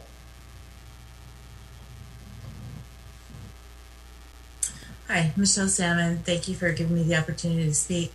First of all, I'd just like to say that Dolores Gomez wanted to make a comment, but she's having a hard time with the technology, and she just feels that there's just too much issues with parking already, and I'm not really paraphrasing it very well from a text message. But how I feel is very similar to how the mayor feels. We just keep building and building and building, and the state just keeps cramming it down our throats, and we're gonna hit a breaking point. And I don't think that we should pass this. I think we should deny it, because it's just gonna create more problems, more parking issues. More people are gonna be converting their garages already with the issues we have with this ADU unit thing. And where's the breaking point? We have so much lot coverage and so much ground coverage now that we have serious storm runoff problems that are continuing to get exacerbated. People are building all the way out to the, on city property. We have an issue right here on my street where someone has their garage right on the city's right of way and in the 3 foot setback. And setbacks, I guess, are going to go away with the state cramming all this stuff down our throats. And we have to start drawing the line somewhere. And yes, I feel sorry for people who are buying their first home and having to pay $1 million for it, and it's tiny. Okay, that's kind of where we were at, and our home's tiny, and we don't have a garage, and it's a challenge, and it's the way Brisbane is. And so I understand your point of view, Karen, about people wanting to enjoy their homes, and the home that you first bought on Glen Park has been added onto. And so it's a larger home now. And many homes on this street have been added onto, and they're larger homes with more people. And they now can convert to ADUs and junior ADUs and more secondary and tertiary units. And yet the amount of street space and parking isn't going to increase. And I don't see any time in the near future, in our near-term future, where people are going to be taking all this public transportation and not needing cars, especially in Brisbane where our public transportation is less than stellar. So I think we need to draw a line in the sand now and just say, okay, let's just put a hold on this. Let's just see how the ADU thing goes first, and then revisit this in a year or 2 years from now, when we see how this first phase of overbuilding and over intensifying the density in Brisbane happens. I mean, I feel like there's like a little bomb hanging over our head. I mean, what you just said about the Baylands, the 18 to 2,200 units, and yes, the Baylands will also be able to do this ADU thing, and so I really think we need to take a really conservative approach here and just put a lid on the over development of the land we have. I mean, water doesn't even have a place to soak in anymore. That's why we're going to have increased flooding and increased dead trees because they can't get water from the water table. It needs to stop. The madness needs to slow down for a while. And let's take a look and see how this first state mandated thing goes before we shoot ourselves in the foot further. And that's my opinion. Thank you. Thank you.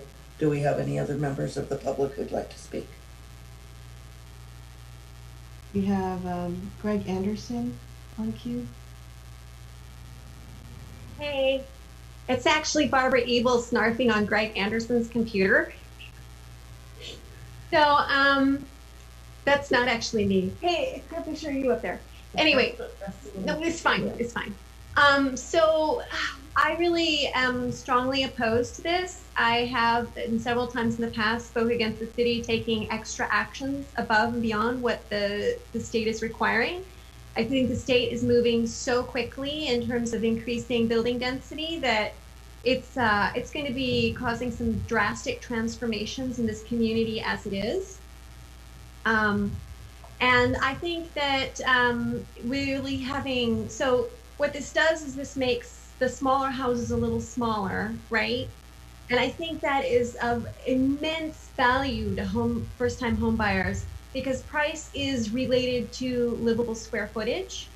And if you increase the livable square footage of these small houses, you're actually going to be making them more expensive. So this is, I think, very much working against what somebody is claiming that it's for. We need to keep these these entry-level homes as small as possible so that people can afford to get into them.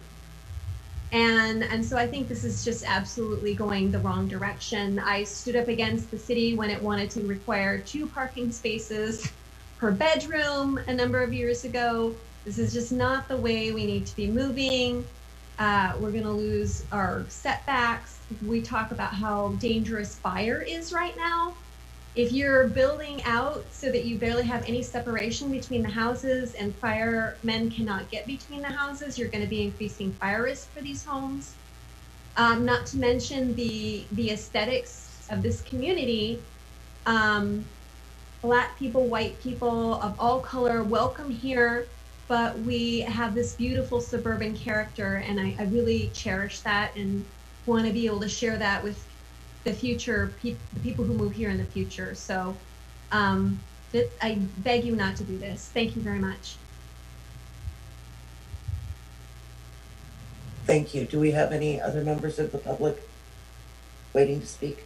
We have a message from Prem Lal, a written correspondence saying that he agrees with Michelle Salmon's statement. Thank you. And if that's the end of our people waiting to speak, I would accept a motion to close the public hearing. So moved. Second. Thank you so much. And with that, further discussion. I have something else I'd like to say. Vote on the closing of the public hearing? We didn't vote on the closing of it. Did we need to do a roll call vote to close the public hearing? You should. Okay, then we'll do a roll call vote to close the public hearing, please. Councilmember Conway? Aye. Councilmember Cunningham? Aye. Councilmember Davis? Aye. Councilmember Lentz? Aye. And Mayor O'Connell? Aye, thank you. Go ahead, Karen. I just want to bring some things into perspective, and thanks, Clark, for bringing it up. Yeah, we are way past the idea of thinking that we're going to be able to park all the cars on the street with any of these new laws, and with people still collecting 6 cars at a time. One of the suggestions that I have made quite recently is that I am completely open to the idea of looking at parking permits again, especially with these new laws, and now the MTC has mandated, crazy as it seems, that people are going to be working from home 3 days per week. Where they came up with that, I'm not quite sure, but they did. And my suggestion was that we go to a parking permit situation, don't know how that would look, and that we also start looking for a public parking facility within Brisbane. I don't know, it might be out on the Baylands, it might be under the bridge, it could be anywhere. Start looking for places to park the ancillary cars. I mean, part of the problem we've got right now is too many cars per people currently. And, you know, you've got people who are bringing home their business vehicles, they've got their motorcycles, they've got their RVs, and they're all parked on our public streets. So that was something that I would like to look at concurrently with all these other things that we're looking at. And I think that could be a way to alleviate the problems we have right now, which are pretty horrible, especially on certain streets. Anyway, that's it. Thank you. Any other, Cliff, you wanted to comment? Yeah, thank you, Madam Mayor. First, I just want to say that I thought the comments from the public members was great, and you know, really helped in the conversation on this item. John, was there any like public initiative to address this you know, ability to have 400 square feet be exempt? Well, I think part of it was driven, or maybe not driven by, but illustrated. We had an application for, I believe it was for a variance for somebody who would have been exempt had this provision been in effect. So I think that got, and I think that may have gotten people's attention to start revisiting the issue. Yeah, I remember being on the planning commission, and you know, that was 8 years of being on the commission, and yeah, every now and then we would get that particular item, but you know, we are in a different world than back then, and you know, now with the state requiring us to basically allow these ADUs to occur without, you know, having really any restrictions or very minimal restrictions. I'm sorry, things. Cliff, we froze, excuse me, Cliff, we froze up for a minute there, so we lost your comments. If you'd like to repeat that phrase, several of us went on to lockdown there for a second, so if you'd like to repeat that, that'd be great. Okay, sure, yeah, so, you know, just saying that, you know, when I was on the planning commission, we would get that, you know, request from property owners saying, hey, you know, this is, yeah, a restriction on us to be able to promote parking, but you know, on their property. You know, they had an unusual footprint and really wanted that exemption. But you know, with the ADU issue before us, we're in a totally different situation today, and you know, it very much changes the way that we got to think about things.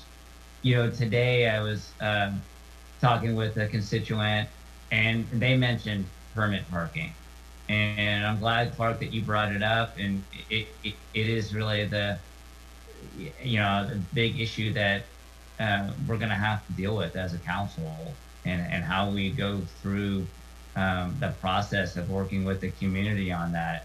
You know, it's such a sensitive issue, but if we don't address it in a collaborative and you know, transparent way, and really, you know, put forth a solid strategy, we're just going to be making the situation for our folks, you know, just really awkward to find proper parking, and you know, we're gonna have to deal with it. Better to deal with it now while it's not so much. I mean, it is a big issue, obviously today, but it'll be so much worse as these ADUs come on board.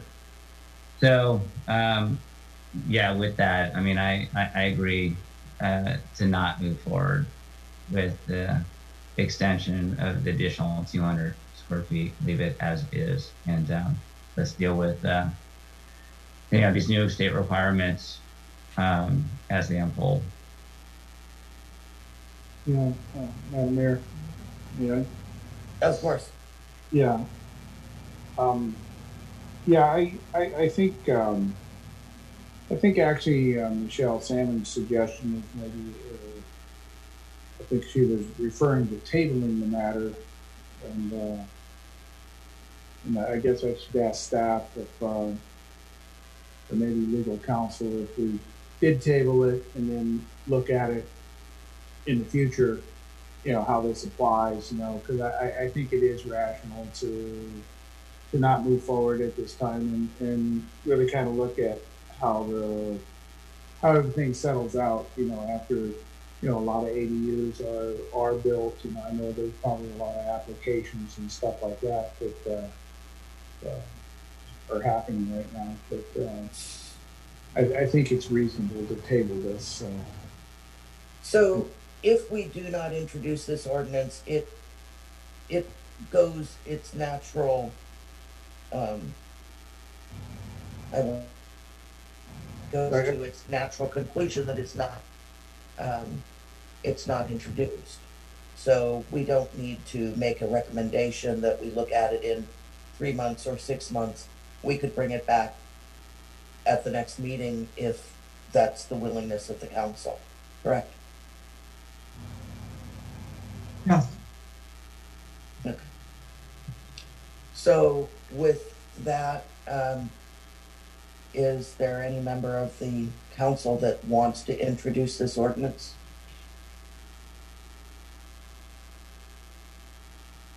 I do. Okay, and is there a second?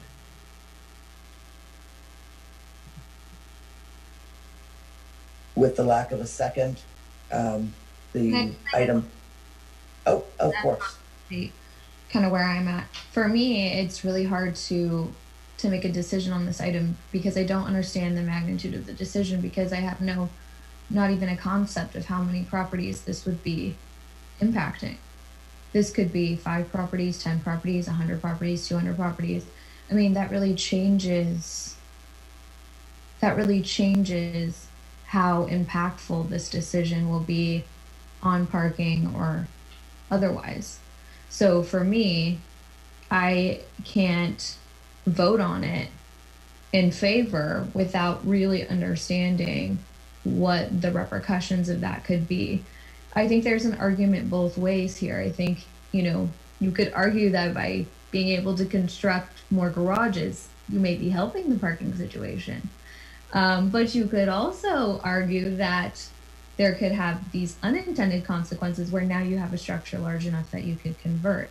I think ultimately what would likely happen, it would probably balance out. So I think that some people would likely turn that into an ADU, and some people would probably be well-intentioned and actually use that for parking. So I think it would probably maintain the status quo that we're seeing right now, although it's really hard to tell by not knowing the magnitude of properties this actually impacts. So for me at this time, I would have to abstain if it was introduced and there was a vote. And I think that it seems like the rest of the council is on the same page with not wanting to move forward with the ordinance. Yeah, and you know, if I could also just say, Madam Mayor, you know, Karen, if this was a few years ago, I would have seconded that motion. And it's really just because of the ADU situation coming down from the state that makes me, you know, hit the pause button. So, but I definitely know where you're coming from, and yeah. Okay, then I'm going to make a suggestion that staff get back to the city council with the number of properties involved. Because as Madison said, if this is only 3 or 4 properties, why are we making such a big deal about it? So I think that's a perfectly appropriate thing to ask staff to do and bring it back to us. Of course, we can ask staff to bring back more information on this topic, and we'll look forward to getting that information. And with that, just for clarification, Madam Mayor, so you're not continuing the matter, you just want that as an informational information not relative to rehearing this item or continuing this Yes, particular. I would not, Okay. I would, Great. I believe for the lack of a second, that at staff's own time, they can come back with more information and look for it to be re-agendized by the next mayor, perhaps. But I'm not, with the lack of a second, I think that it's going to go its natural, not being introduced and not being voted on. Thank you. Is that correct? Tom? Yeah, yes, Madam Mayor. Okay, thank you. I want to just, the screen froze for a second. There was a motion. I did not hear a motion. A motion was made and then there was not a second? Okay. Correct. All right. Thank you. Yes. Councilmember Cunningham made the motion to introduce ordinance 657 and it died to lack of a second. Thank you. So I would like to hear this next item K on public hearing and then take a short break before we move into new business.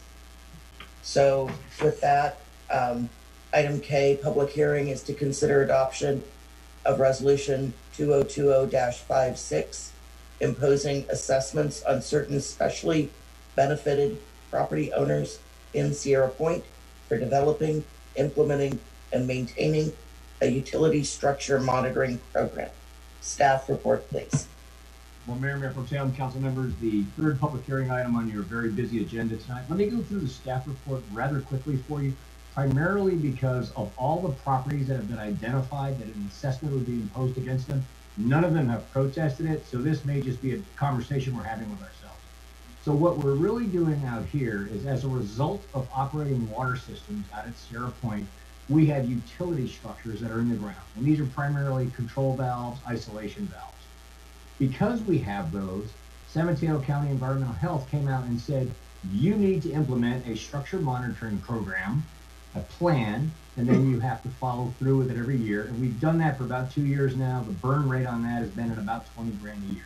But as staff looked at that, it occurred to us that really the only customers on our water systems that benefit from this are the businesses out at Sierra Point. Nobody else in the city of Brisbane water system or in the GVMID system benefits from this. None of them would have to have a utility monitoring program. So that's why we put this item together. That's why we brought it forward to you tonight. And I'd be happy to answer any questions, or if you'd like to open the public hearing and see if there's a property owner that wants to protest and we have to deal with it tonight, that'd be fine. I have one question, a point of clarification. Would the marina itself be one of those impacted businesses that needs to pay for on their water service bills for the maintaining of the water service program? There are city services out there, ma'am, and our share of that is about 10%. We're about $2,200 a year is what we would be. Okay, great, thank you. So we're applying the law to ourselves as well as the Equally and fairly businesses out there. Yes, ma'am. Great, thank you. With that, do we have any council questions for staff? I have none.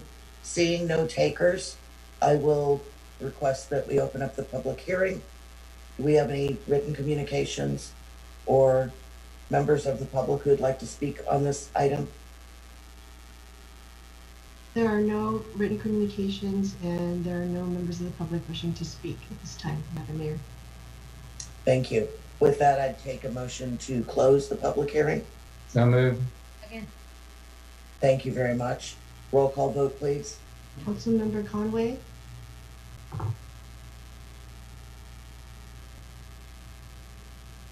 All right, get muted. Aye.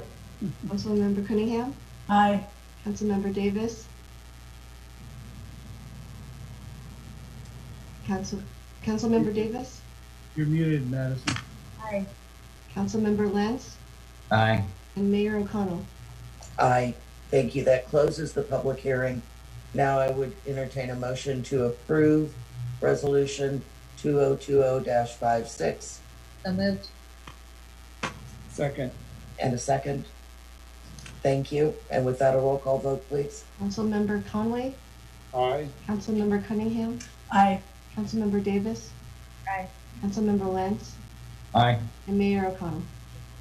Aye. Thank you very much. And with that, I'd like to take a 5-minute recess and come back for new business item L. And thank you very much, and we'll all go on mute. The recording has stopped.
And we will start this off with item L under new business.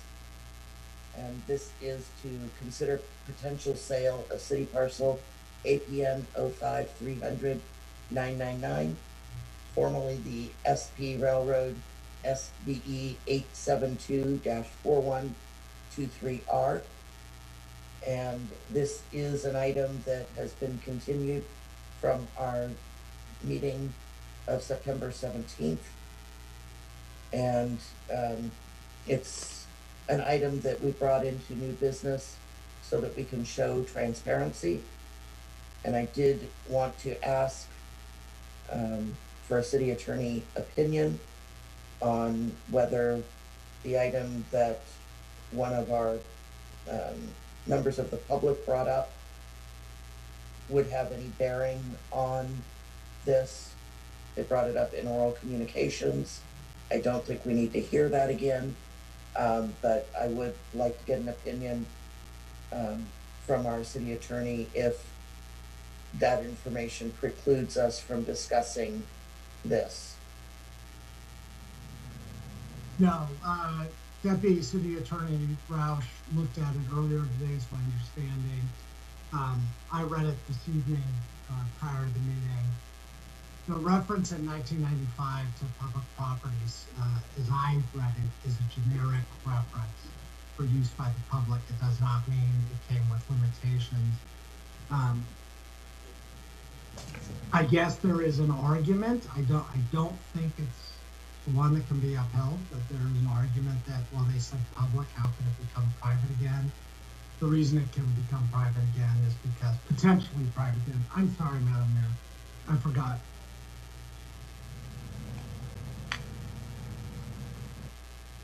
Can you hear me now? Sorry. So much more shorthand version. I apologize for anybody listening. The public property reference and back when the transfer happened is generic. Certainly somebody can argue, and I don't mean Ms. Salmon, I mean anyone can argue that it was a limitation. We see this kind of language all the time when somebody's donating land or handing over responsibility for land, and they use the generic public property. It was not in the version I saw, which was not the complete, but Council Roush did see the complete. There was not a definition that limited the property, the use of the property. It's 25 years on, and this would be designating public property as surplus so that others under state law, this is a notice requirement, if you will, under state law, so that others can come forward if they have a public use for it. The Parks Department, Housing and Community Development, others can come forward upon this notice. They're not going to come forward 99% of the time in a vacuum for a small landlocked parcel like this. So actually the purpose of declaring it surplus property in this instance actually arguably meets the intent, which is make sure whether or not there are people with public use willing to come forward.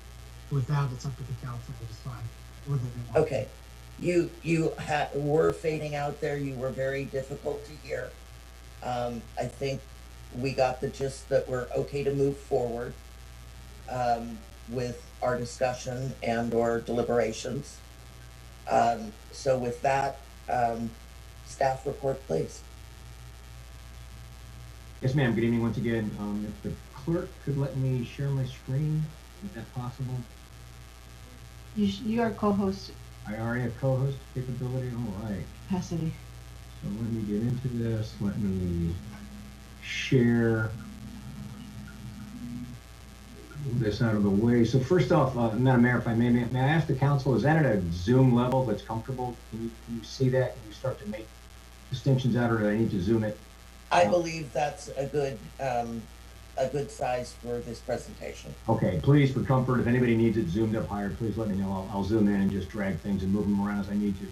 So it is completely fair to say that the item before you tonight does envision that we might eventually sell the land that's under consideration here.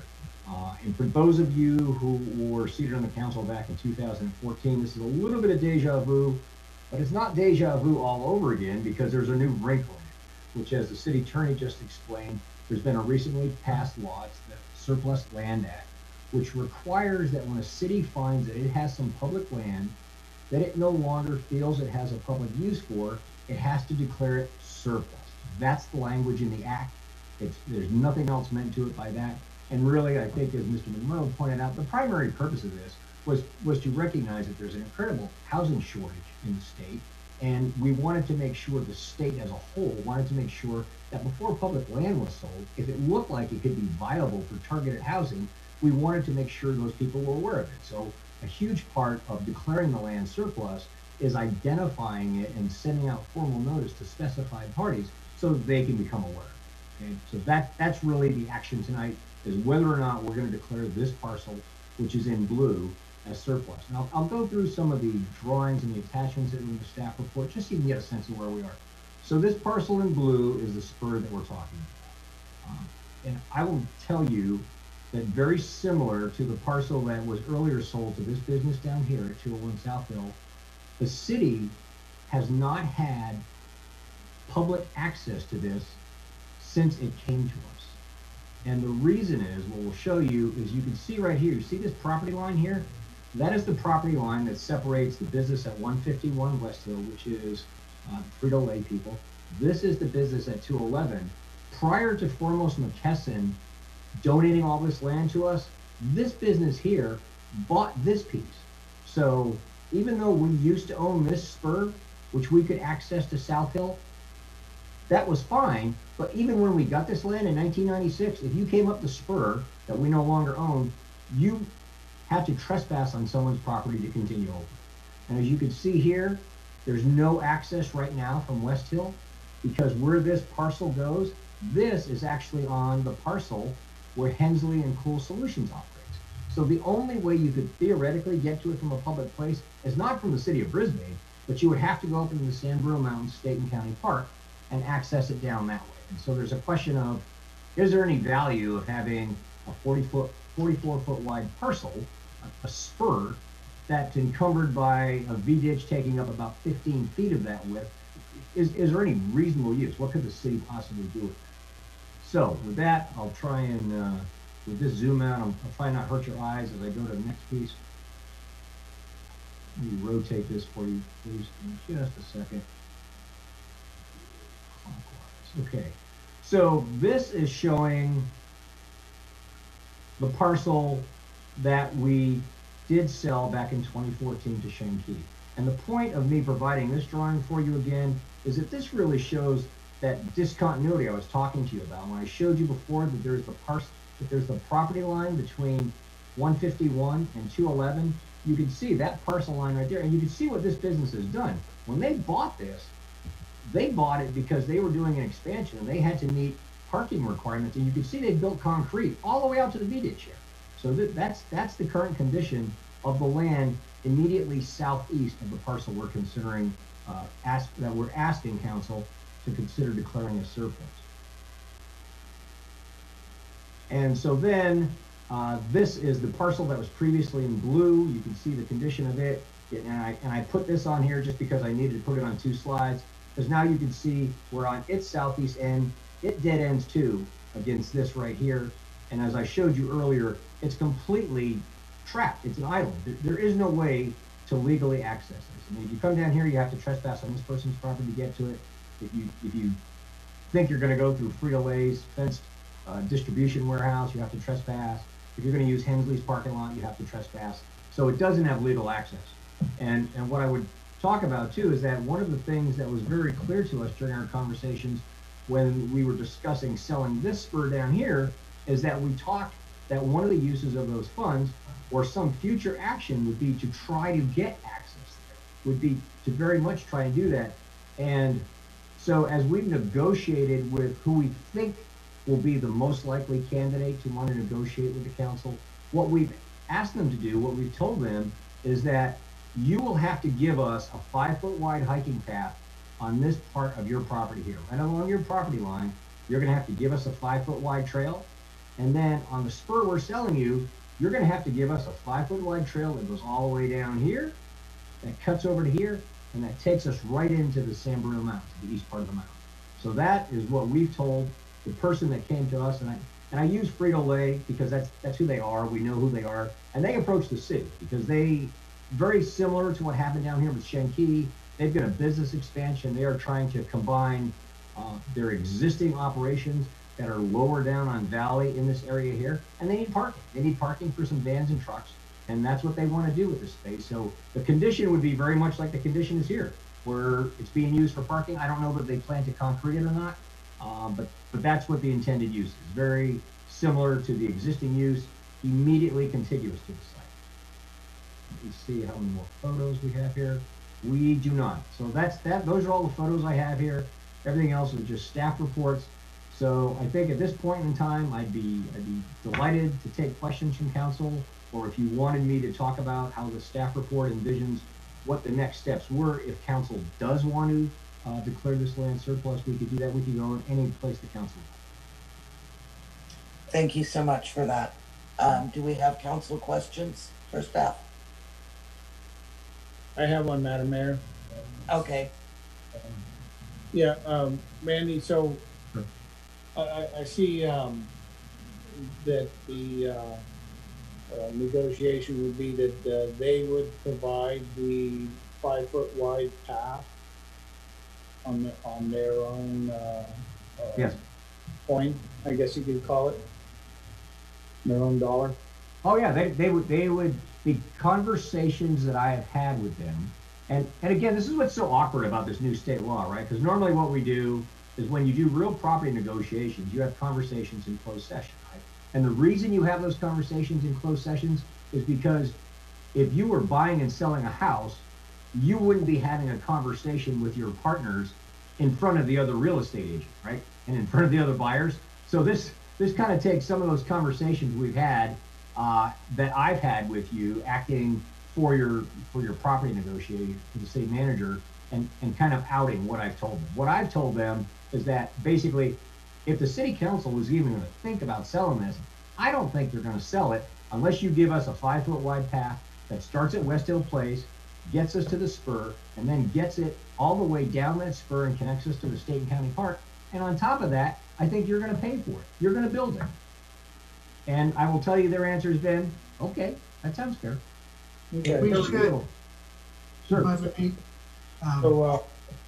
Disclosed has been, I'm sorry, Councilmember. Everything Randy has disclosed has been discussed publicly before, but I do think we want to sort of take a step back from going any further into the back and forth of the conversation. It's absolutely appropriate and fine for the public and the city council to talk about what they'd like to see. But in case there's, they don't have a right to entire confidentiality, but I think we should, for the moment at least, follow the law and not get ahead of ourselves with what may be or may not be going on in Frito-Lay's mind. Yeah, okay. So Randy, what would be the next steps if we decide to declare this as surplus property? So if we decide to declare this surplus, we're going to put out notices to potential housing developers, to the school districts, to the state parks, and then we will wait a specified time period and see if anybody else wants to enter into negotiations with us. At that point in time, council will make a decision whether you want to continue, whether you want to direct the real property negotiator to talk with one party or with multiple parties. We'll see if we can't bring forth a deal. As part of bringing forth that deal, both the purchase and sales agreement have to be done, and the city council would also have to make, or a body of the city would have to make a finding that this sale is in conformity with our general plan. Okay. Thank you. That's all the questions I have, Madam Mayor. Thank you. Are there any other members of the council that would like to ask a question of staff? Oh, I do. So, do we, okay, so Michelle had mentioned this property being useful for use on San Bruno Mountain. you said there's a big V ditch. I couldn't see it obviously because I couldn't get to it, but Right. The V ditch is a big concrete ditch, or what is it? Yes, ma'am. It's a concrete V ditch that runs right on this edge of it. It's actually within the spur, and it's right there. And even if you went to Google Earth, you might have trouble viewing it because it's sort of interesting. It was created as a concrete V ditch, but now it's become really, really overgrown with natural vegetation.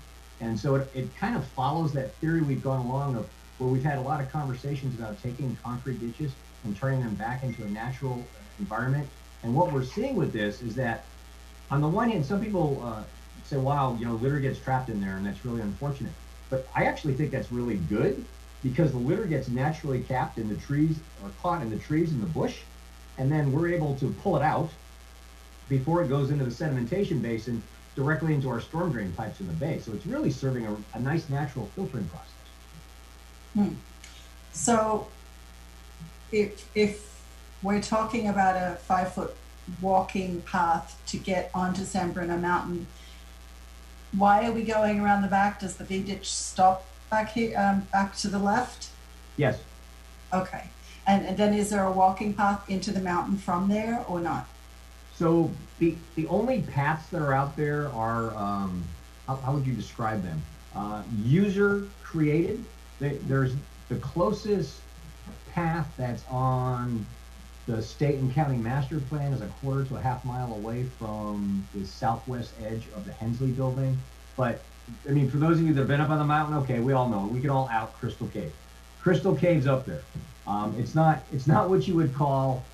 It's not compliant in any way, shape, or form with a county trail, just because it's overgrown. There's one point as you get to it that there's a rope hanging down that's got knots tied in it. You got to climb up. I see people smiling who have been up there.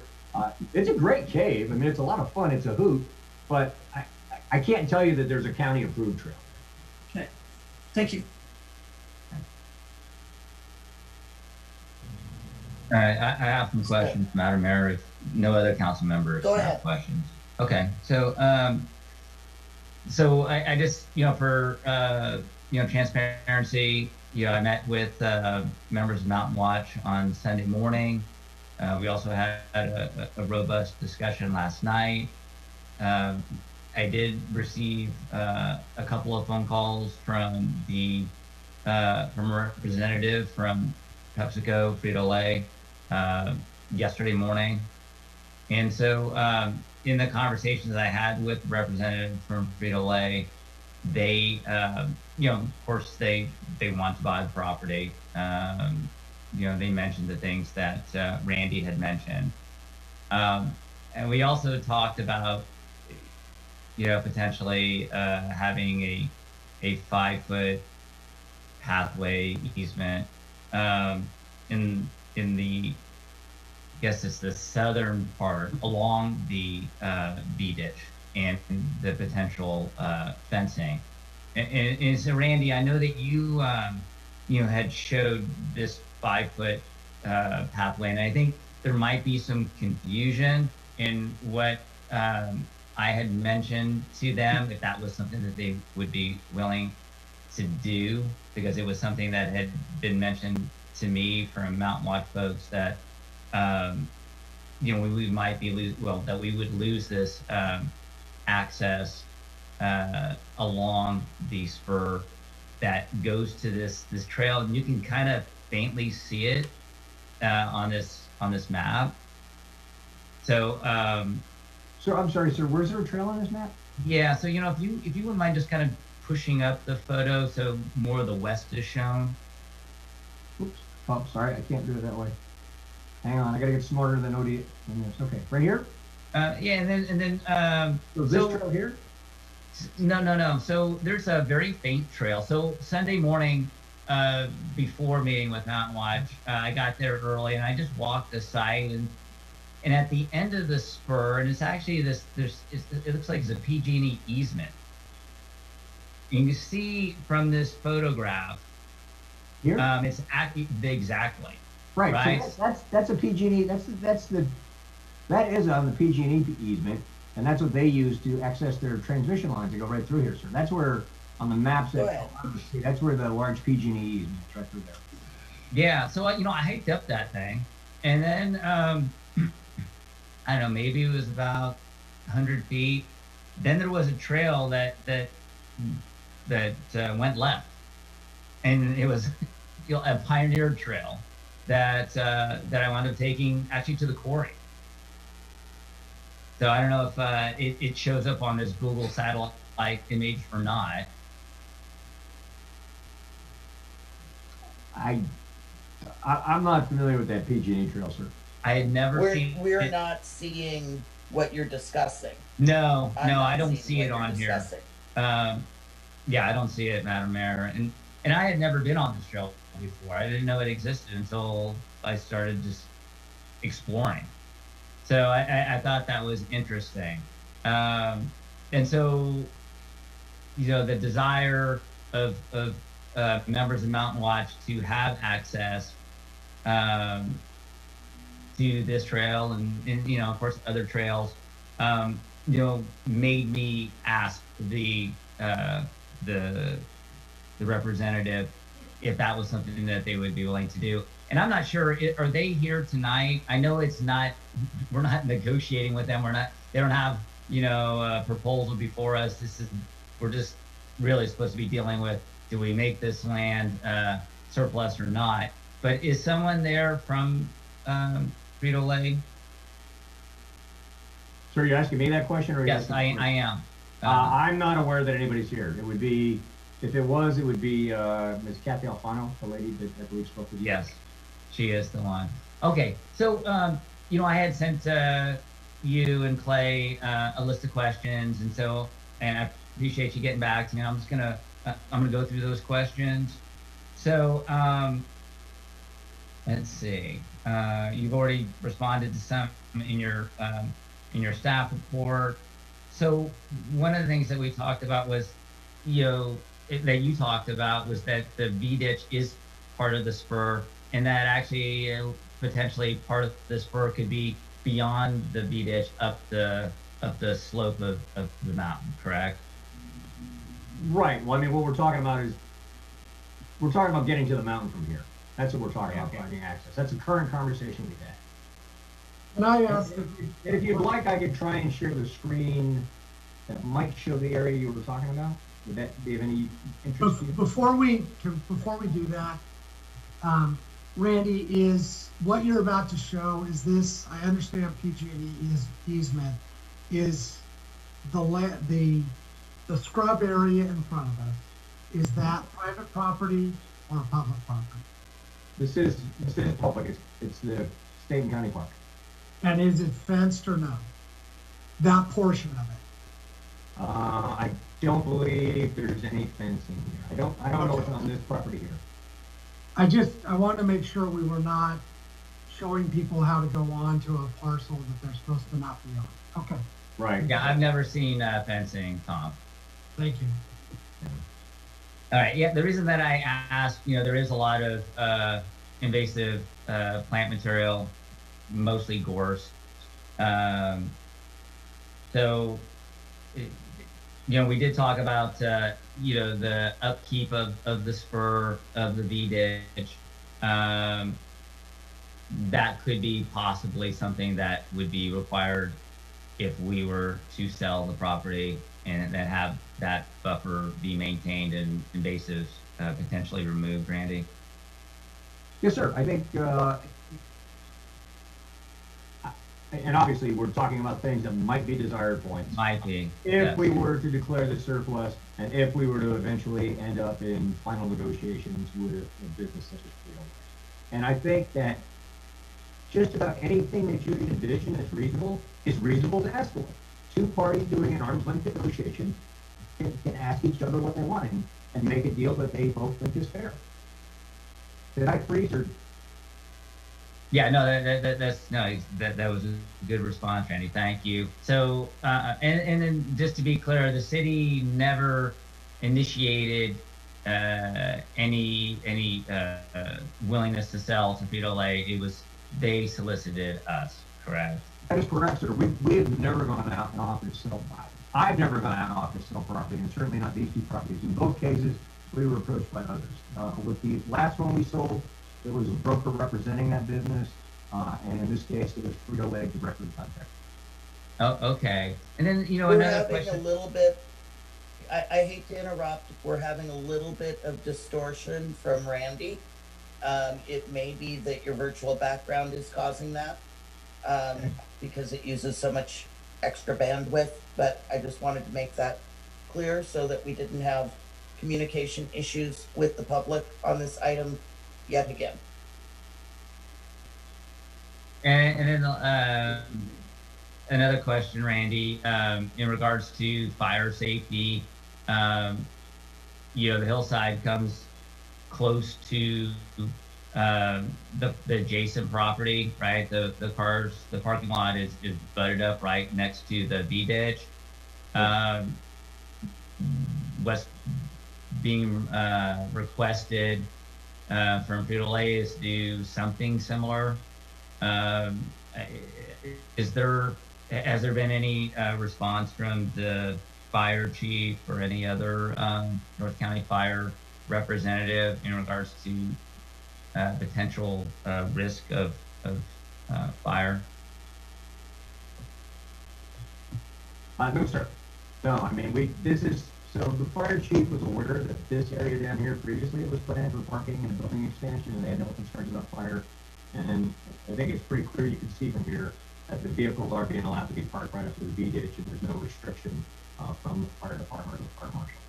I'm going to interrupt again. I'm sorry. In the spirit of the mayor's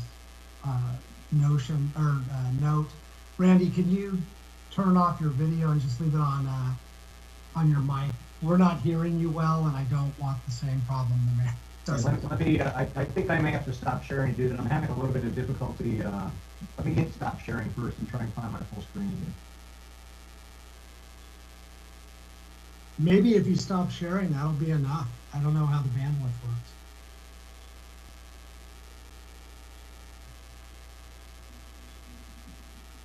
So Randy, as far as I can tell, you've stopped sharing your screen, which is good. If you want to say a little something, and we'll give you a thumbs up if we can see you properly. So how about this? So I just completely stopped the video, so you just see a false advertisement. This is a much younger version. No. You're garbled. Still garbled? Very garbled. Is somebody else on who can, is one of the deputies, I can't see all the names, on who can answer in place of Randy? And the last question I have, Clay can answer this question. So Clay, can you just kind of share with us an update on the Guadalupe Parkway Trail or Trail Master Plan that is being coordinated between Open Space and Park and Rec? Yeah. Let me pull something up real quick.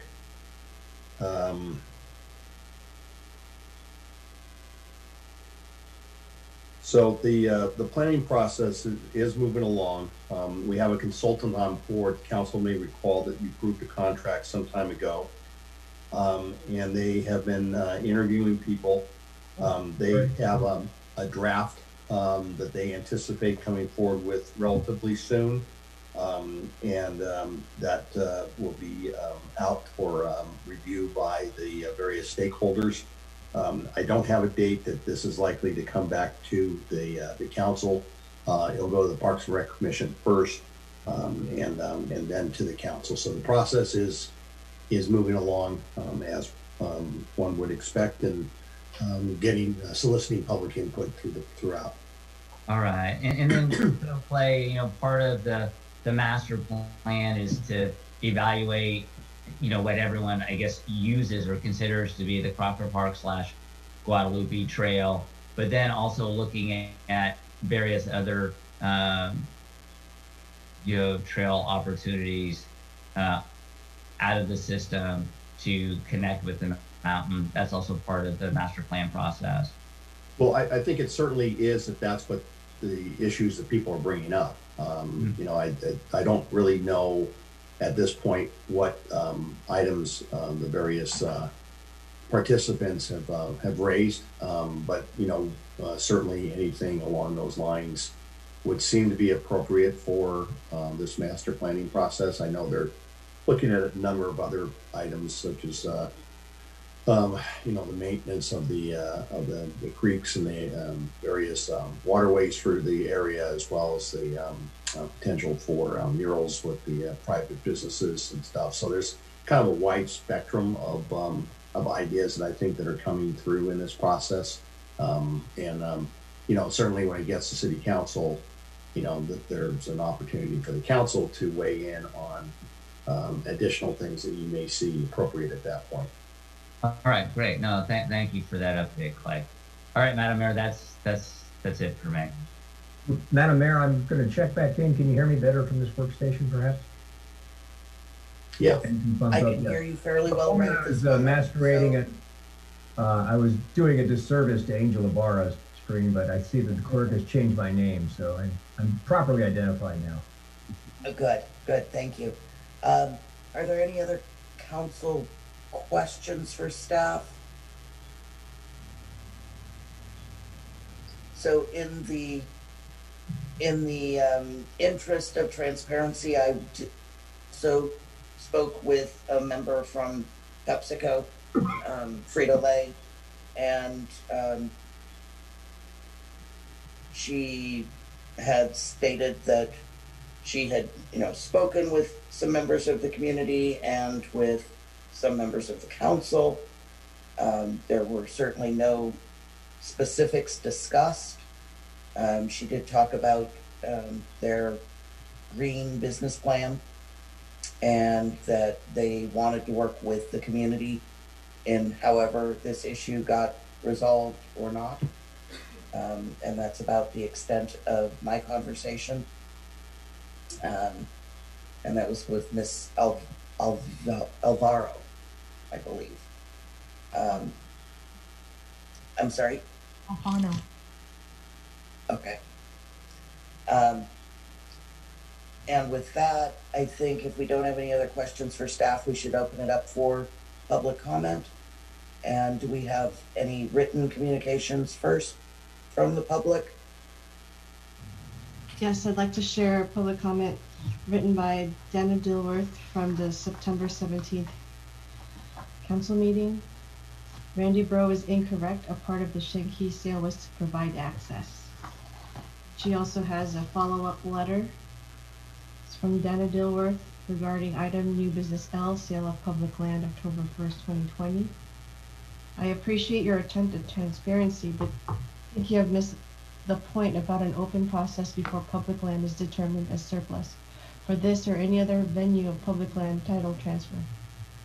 I ask that you take this item off the agenda until after the community has met and had the chance to work on the Crocker Park Trail plan. This proposed sale of open space land is part of a watershed. Open space is its best use.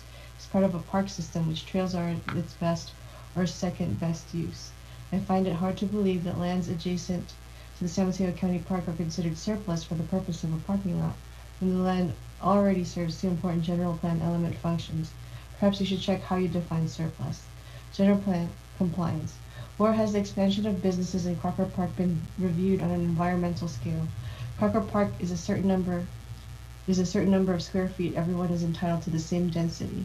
Or have the impacts of anything greater than the Crocker footprints been considered? Because you chose to sell the Shanky property does not mean that it was right or legal. By using that as a justification for the sale, this becomes a serial land use changes, and you should be reflected in relationship to the whole of the town, the whole of your general plan, not just because an opportunist approached the city manager. You haven't studied this, and it's not fair. The other businesses that don't have an extra chance. The next guy will come forward and use the same excuse, and so on. This is not a justification for selling the public's land. The argument that the money was used for other studies does not hold water. Open space assets are rare. Money for studies should come from grants and general funding budgeting. You don't sell streets to get them fixed. Why are we selling open space? Not necessarily for the city's use. Not having plans for this land is your excuse. You've got someone under contract to create a plan. Get my confusion? This week's of backroom deals, 28,000 square feet is equal to 28 mobile home sites. The land is worth much more than you suggest for commercial uses, but truly its highest use is open space and stream setback. This is technically a stream. There are stream setback ordinances for the state of California. Please follow their guidelines for proper watershed management, and if you need an environmental organization to take this surplus open space land off your hands, please contact the folks at Trust for Public Land, https://www.tpl.org. That's what they're there to do. Thank you. They paved paradise and put up a parking lot. Joni Mitchell. Thank you. Are there any other written comments? There are no other written comments, but there is a request from Michelle Salmon to do public comment. Okay, thank you. Go ahead.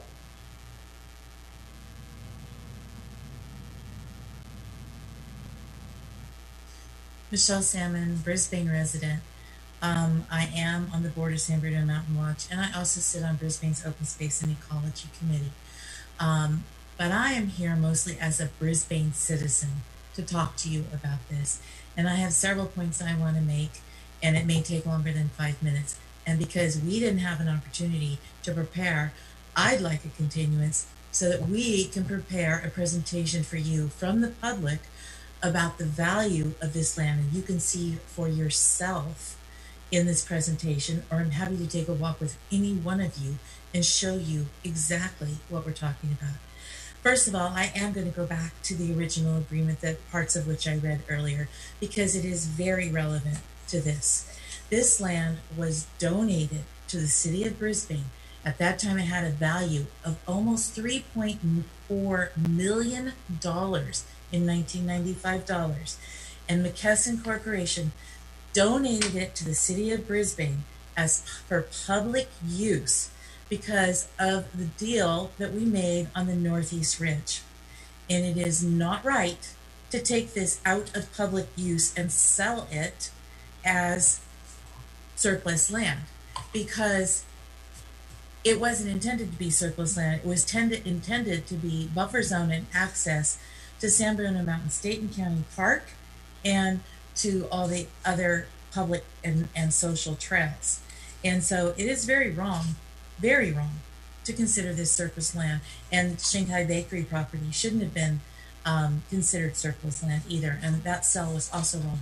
And so when you talk about just this one little agreement that I finally got a copy of today, which you haven't seen, council members, and should see and should read in its entirety, along with the minutes from the meeting that went with it, I think you need to look back at the deal that was cut for the Northeast Ridge. And why did McKesson give Brisbane $3.4 million worth of land?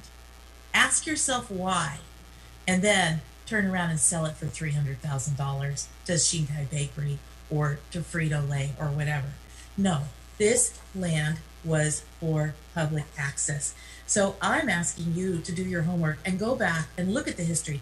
And Mr. McMorrow, I'm sorry, I don't care if it was 25 years ago. I don't care if it was 40 years ago. We're still dealing with the impacts from the Northeast Ridge and all the broken deals, like the frog ponds that were supposed to be put in that they power wash every other month, you know, to make sure no frogs could possibly live there.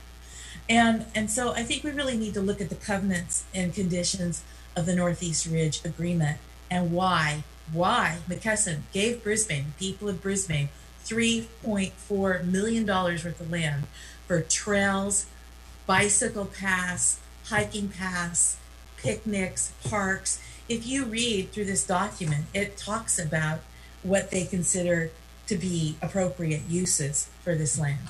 And it's not a parking lot for Frito-Lay, and it's not a parking lot for Shanghai Bakery. One of the other parts that we haven't talked about is how important this is as a fire buffer between these parking lots and the mountain. And yes, gorse has been allowed to grow in this area because nobody's been maintaining it. But you cut off access and nobody's going to be able to bring heavy equipment in there to get gorse out. So the only thing that's ever going to remove it is a fire, a wildland fire.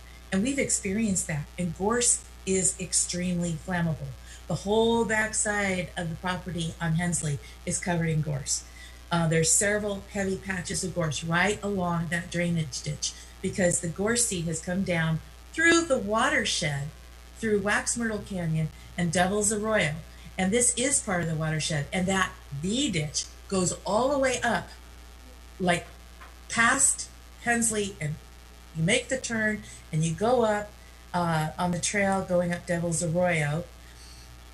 And there's the beginning of the V ditch. I took a picture of it 2 weeks ago, which I'm happy to share in a presentation with you. You go the other way, and the social trail that doesn't show up on Randy's map of park trails goes right up to Wax Myrtle, where there are beautiful waterfalls in the spring, and it goes right on up to the county park past Nine Fern Rock and connects with all the trails in the county park. Okay, Devil's Arroyo, yeah, that's a tough one, but many people want to go up there and go see it. And there's also Dairy Ravine there. So the fact that it's a fire buffer and you need access to fight a fire, a wildland fire, I think is pretty damn important use of that public land.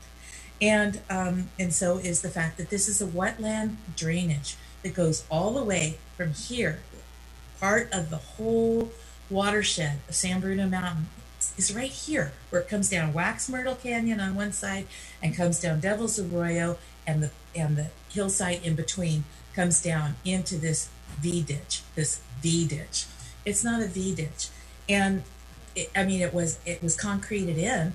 Now it's just a big mess with garbage and dirt because nobody has cleaned it for a very long time. Okay, and speaking of which, we had an agreement when we sold the Shinkai Bakery, and let me read it to you. Maintenance of drainage canal. Buyer, that's South Hill Properties, shall be responsible for the regular cleaning, maintenance, and repair of the drainage canal that runs the entire length of the western edge of the property. Prior to conducting any such cleaning, maintenance, or repair, buyer shall first contact city, that's us, or actually, you know who it is, and obtain city's approval of proposed work. The buyer shall provide verification to the city on September 1st annually that the drainage canal is properly maintained and functional, and shall permit the city to physically enter upon the property and confirm that necessary maintenance has been performed. Buyer's obligation. Yes? Michelle, I understand that you've got some points to make, but we need to yeah, well, this is a pretty important point because they have never done that and the city has never followed through. And what is the expectation that we're going to follow through with Frito-Lay if we haven't followed through with the deal we already made? Okay, there's been no reports. There's been no cleaning of the drainage ditch. And I think that's an egregious oversight. And it shows our poor follow-up. And it is a continual theme that we grant variances and we grant conditions and we have codicils and we have CC&Rs and covenants and restrictions, and we never follow up on them. Okay, Michelle? Yeah? You need to wrap this up. Okay, I'm going to wrap it up. And the things that Randy said about access are not true. We have come through the prior tenant of the Hensley property, allowed people to park and come through it. And as soon as you step off the pavement, you are on city property that leads up to the trails. So that was not true, Randy. I'm sorry. There's always been access there. And Terry, even you and I, before you were on the council and before you were mayor, walked that whole area from Shanghai Bakery along that trail, and we went around this little area where the people owned that property, Michelle, and continued on the trail. So don't tell me there's not access. All right, I'm not saying there's no access, but Michelle, you need to. Okay, well then I want to continue it so that we can do a presentation and show you the value of this land to the public, and counteract these falsehoods that have been said tonight about this property. Okay, and that's what I want. Thank you, Michelle. And okay. I'm sorry. So, is there further comments from the public? I received a text message from Mary Rogers. She says, "We should postpone any decisions until the Guadalupe Trail design is complete.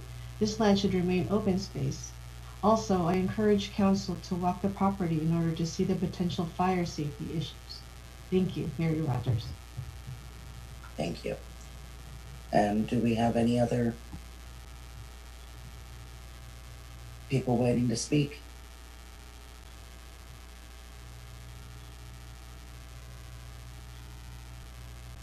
There are no other members of the public wishing to speak, and there are no other written correspondences received. Thank you very much. Do I have a motion to close the public hearing? I'll make that motion. It's not And a second. It's not a public hearing. Okay. You're correct. It is not a public hearing. It's new business. I have Okay. something to say, Terry, when we have a minute. Oh, of course. So Okay. we don't need to close the public hearing. We can move on with council discussion. So part of discussions on another topic involve the potential for a linear park trail thought process throughout Brisbane. And I'm wondering if this particular piece of property could be incorporated into what is at this point just a fantasy. But if we sell it off and we take away the public's right to use it, that couldn't possibly become part of a linear park of any description. So I would like to see more information. If somebody, Michelle, wants to make a presentation and there's material for us to really look at, I would entertain that idea and think it would be a good idea. Because the idea to me of a linear park meandering throughout Brisbane in some strange places sometimes, between the back of buildings and whatever, is very appealing to me. And, you know, if we're looking at these Guadalupe parks and trails and things like that, let's have another look at that. I agree that many of our thought processes are disjointed, and we're working on getting a trail master plan so that we can see where things can hook up and where we can have safety and watershed continuity. I think that's really important to have that. But let's see how the rest of the council feels on this issue. Yeah, Madam Mayor, I feel the same way.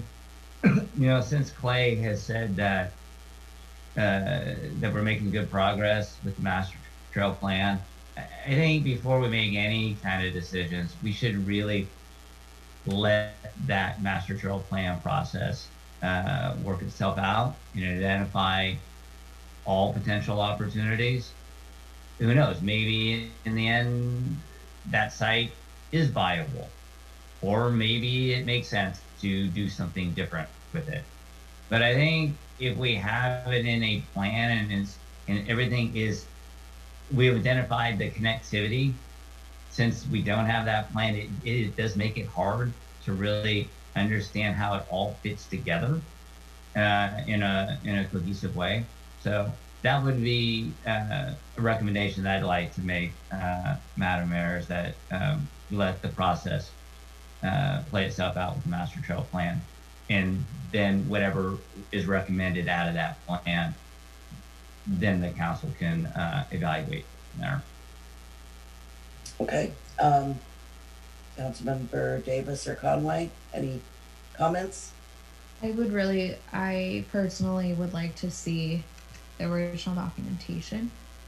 I know that Tom has given legal input on that, which I absolutely respect, but I think for my decision-making process, I think it's important that I personally evaluate those documents myself, and the minutes and what former council members or the council that have looked at this, what some of that discussion was like at that time. I also think that it's very important that we, take into consideration the master plan for the trail, and we don't want to set ourselves up to have removed a piece of that could be really vital to that overall plan later. So I don't see there being a huge urgency here to declare this as surplus. And if, we have such a strong push from the public, and not just one member, but multiple members of the public who are really adamant about having more time and really feel that they haven't had the opportunity to express how important it is to them, that we should take that seriously and give them that time. Clark? I can count to 3 and I heard 4. I guess I was on that accepted that property from McKesson, and that was the whole, where the pathway is, everything like that, all the rail spurs, and there's a whole history because we had the guys come in that wanted to take out the rails themselves and reuse them for a train system that they were going to restore back, I think, in the Sierra Nevada somewhere. It's not just $3.6 million for that single parcel. That was for the whole thing and how much it was worth. But anyway, I guess asking staff what the process would be, would we just table this for right now until what I've heard from my colleagues, about I think the master trail plan coming together and seeing how everything fits. What would be the process with the declaring this surplus land? Well, I think you just said it. And if the council's desire is to not move forward with declaring this surplus land, then that's the decision. The next step is moving forward as we are with the master plan and go from there. You may have interest from Frito-Lay in the future, or you may not, and you can make that decision at that point in time. But we would inform Frito-Lay that the council is not interested in declaring this surplus or moving forward at this time. Okay. Do we need any motion, or is it pretty clear to staff and what we need to do? Yeah, it's clear. Yeah, I don't think there's any lack of clarity here. I guess just for form, probably a motion to deny. I think we Go need ahead, to, Tom. I think we need to clean up the fact pattern a little bit. The request from staff was to start the process under the Surplus Land Act, which didn't exist 25 years ago in terms of these notices.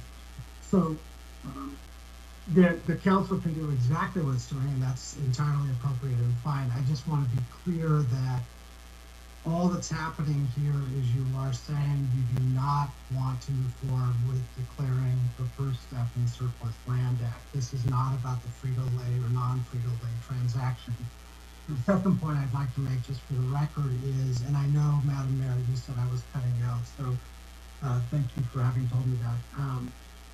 My comment about public property was that 25 years ago, in that context that I saw it, it was not defined in the way we're talking about it tonight. And I understand that Michael Roush, who earlier today saw the larger document, I don't know that he had time to review the whole document, had the same take. It was not to dismiss the entire document, the entire deal. It was to put in perspective the point about what does public property mean.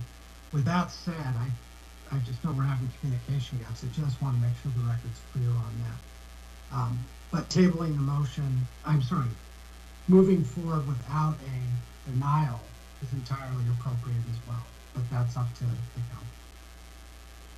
So one thing that I think is important is when a city council, and that could be us, it could be someone 10 or 20 years ago, makes comments about how they intend some action or land that they take into the city, may have or may not have legal binding unless it's written into that. So I think it's really important that intent is made when decisions are made, and that it's very clear that future councils can change the anticipated use or the how it is meant, unless those things are really clearly stated and put into an ordinance or an acceptance of land or any of those things. So, you know, the intent is really important on how things are written and that they have clarity. And we see that in so many different things. And that's not why I think this motion is failing right at this moment. But I think it's why we need to be very clear in things we do when we move forward. So, you know, I also agree that unless we have a motion and a second, that this item too will be postponed, and at least until we get the Trail Master Plan back and get stakeholders' opinions recorded into the record so that we can do what the people want us to do. So with that, I think we can move forward. We're okay to move forward? I'm looking for...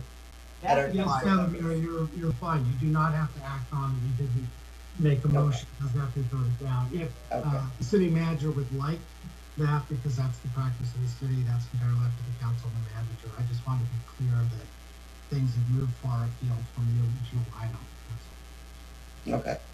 Yeah, no, I'm fine. It fails for a lack of a motion or a second. Exactly. Correct. Yeah. Yes. Okay. So with that, we'll take a moment and move on to dog park resurfacing. And I assume, Noreen, you're here to discuss that and give us a staff report.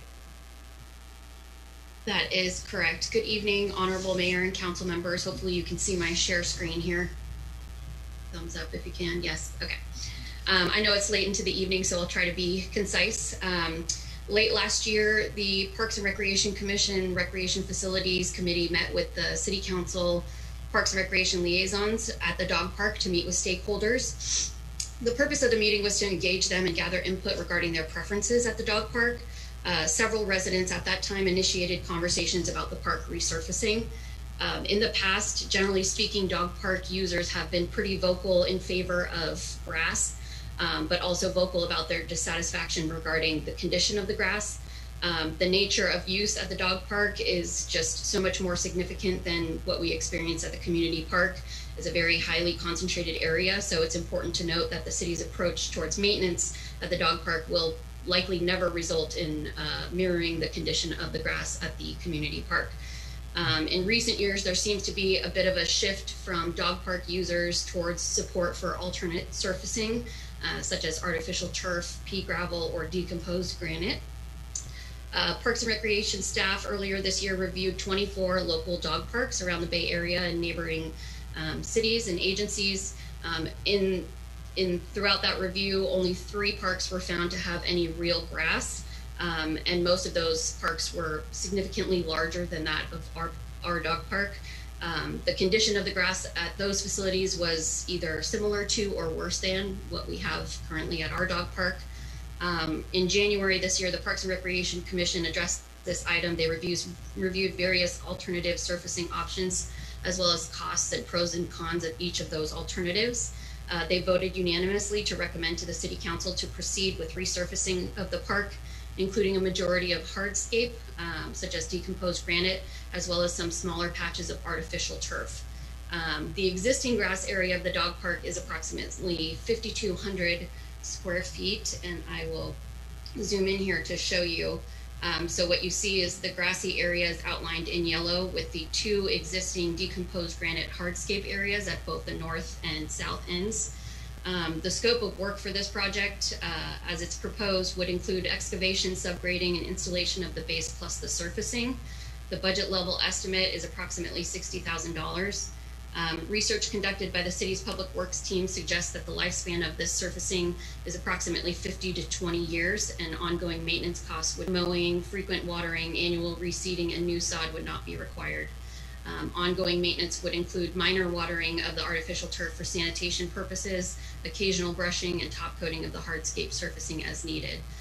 The city's public works team estimated that ongoing maintenance of the dog park could be reduced as significantly as 50% compared to what it is today. So at this point, we're asking the council to consider the recommendation from the Parks and Recreation Commission and authorize funding to proceed with the project. So I'm happy to answer any additional questions you have. Just zoom in one more time here. What you see on the right-hand side is the proposed rendering outlining the existing grass area that would be converted to hardscape with the artificial turf pods.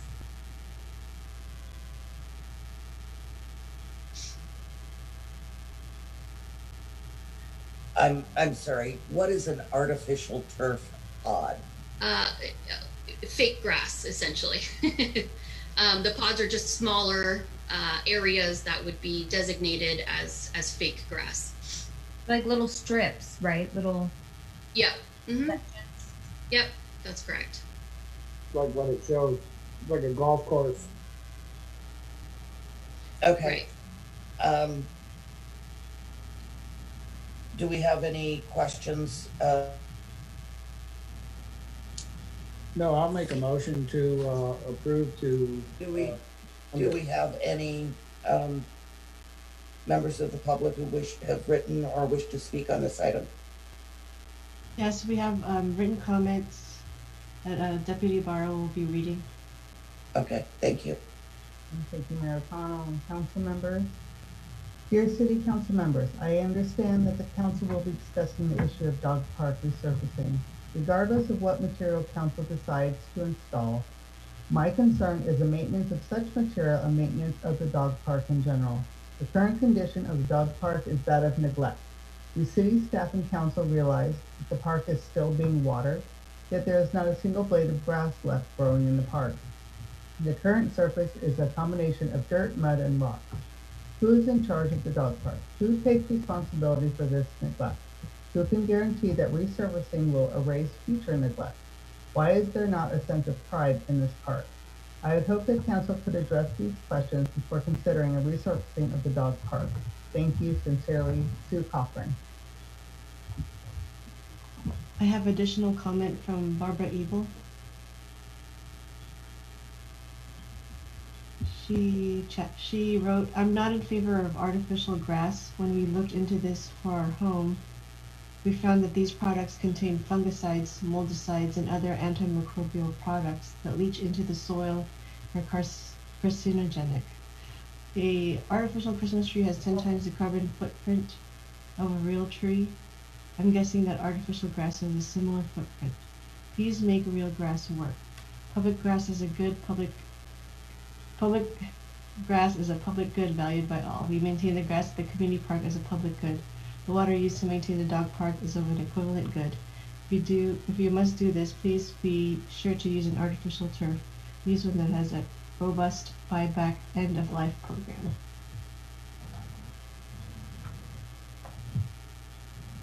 Boy, I'd hate to see bought back artificial turf, what use it could be after being in a dog park. So do we have any other public comments? I'll second Clark's motion. Okay. I had a question. Discussion. Yeah, Please, I have a question. Go ahead.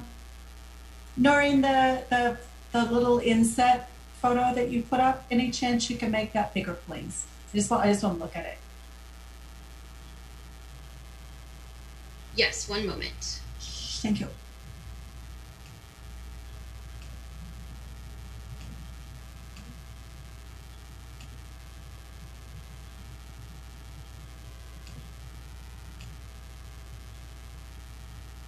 Are you able to see that? Yes, thank you.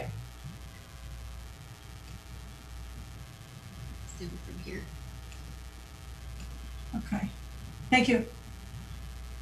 Yeah, Noreen, on that, so the rest that's shown in green would all be brown DG? It would be brown DG consistent with what we have currently on either end of the dog park. Okay. And when you looked at these components, did you guys look at the injury rate of dogs using artificial turf and DG compared to grass? We did not. Okay, because that is a big concern of people who take their animals to dog parks. There's a lot more, just like with children playing on and sports teams playing on artificial turf, there's a lot more injury rate when it's not on real grass. And it's gets very dusty when dogs are playing. I used to go to dog park a lot, and when we had a very robust volunteer group, I think that it was maintained pretty well. That doesn't seem to be the case now, but I hate to see it just turned into a dust bowl, which is what the DG really ends up being when you've got dogs playing on it, and it's what a lawn turns into when it has overusage. So I'm not quite sure what the good answer is, but it's hard when you're trying to play with your dog and they want to fetch and they just come back with the slobber-gated ball that's covered in dirt, and it makes it where people don't use the dog park and they go places they're not supposed to go because they can't efficiently play with their animals. So those are my 2 cents worth, and it looks like we have a motion by Councilmember Conway and seconded by Councilmember Lentz. Is that what I heard? Oh, okay, go ahead, please. Well, I did speak to a lot of dog park users, and many of them who were frequent users have cut back on their visitation of the dog park because of the existing conditions, which unfortunately is very muddy. I think and it's very uneven. And I think that one of the reasons for that is because the dogs are running back and forth. They are tearing that grass up. And that's why it's in that condition compared to, the park or fields at Littman. It's because of the heavy use.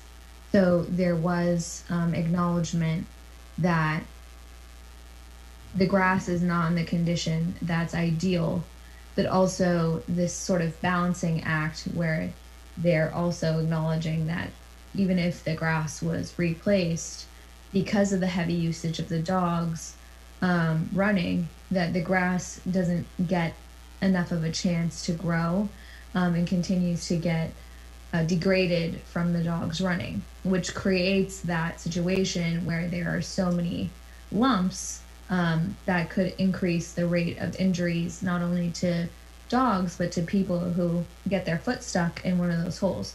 So it's this weird, catch-22, because we want to have grass, but then it's almost like we're dooming it to fail every time because of the conditions. Also, when it rains, the dog park, the grass is at an even higher disadvantage because of the water that's in the soil, and then the dogs are running, so that just trashes the grass every season.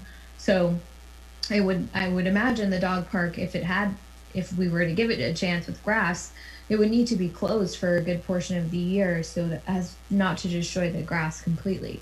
However, I did hear from dog park users that from one dog park user in particular, his dog who does fetch, she often has cuts on the bottom of her feet when they visit dog parks that are with crushed granite or decomposed granite. So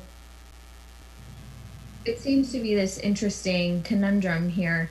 I also heard concerns that Barbara mentioned about all the off-gassing and all the chemicals that are involved in turf and what impacts those can have, not just on our environment, but on the dogs that are spending significant time there. So I don't have the best response, but I just wanted to make sure that that I communicated some of the feedback that I heard from the dog park users that I surveyed. And a question again for Noreen. What would be the advantage of just having these little raised areas of turf instead of a more substantial area of turf, of artificial turf? Sure. So we're not bound to the design that you see in front of you tonight. It's flexible, and we can certainly go back to the drawing board with the vendor if there was a desire to have a larger, just more linear patch of artificial turf. The commission had kind of settled on a couple of patches to have some variance between the type of surfacing and have an alternative. So if the council wanted to make a recommendation to proceed with a larger area of artificial turf, we could certainly do that. I'll also add that there are a handful of companies out there currently that produce artificial turf in a more environmentally friendly manner. There is a product line called Canine Grass as well that is used often in dog parks, so it's a little bit more safe and friendly for dogs to be on. So we could pursue that as well. I just, seeing this and thinking of what kind of play my dog would normally do, it would be normally running and trying to avoid obstacles, while wrestling and playing with another dog, and socializing. So the little lumps of turf, I'm just seeing more as obstacles than for an actual play area. The two larger areas that you're seeing there are proposed to be flat, so they'll be flush with the ground. The one raised mound was proposed because the ground that's dug up when they do the excavation and grading could be utilized there without having to incur additional dump fees. So we thought that might be a nice alternative to have some height variance, but again, that is still, that can be removed if that's undesirable. Okay, it just, I have one it more doesn't comment. look like it's designed by a person with a dog. I have another comment, Madam Mayor. Yes, relative to the fake grass, I'm certainly no fan, but if we go that route, can we please go the most environmental friendly route we can for these small amounts of turf that are going to be in here? It's not going to be a huge money change, so that would be my request, please. That's it. I would like to see longer strips of grass. That looks like about 12 feet of artificial turf, and it just looks like it's going to be a dust bowl. Low maintenance, but a dust bowl. So.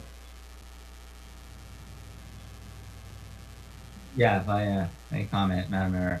I mean, all your suggestions are good, along with the other council members. So,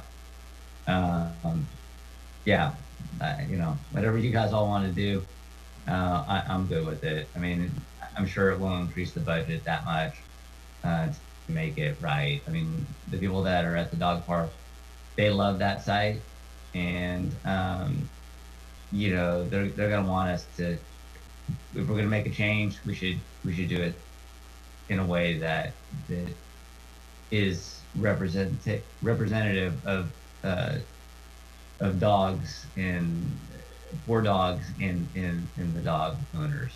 So yeah, whatever's going to work, I think. I'm good with it.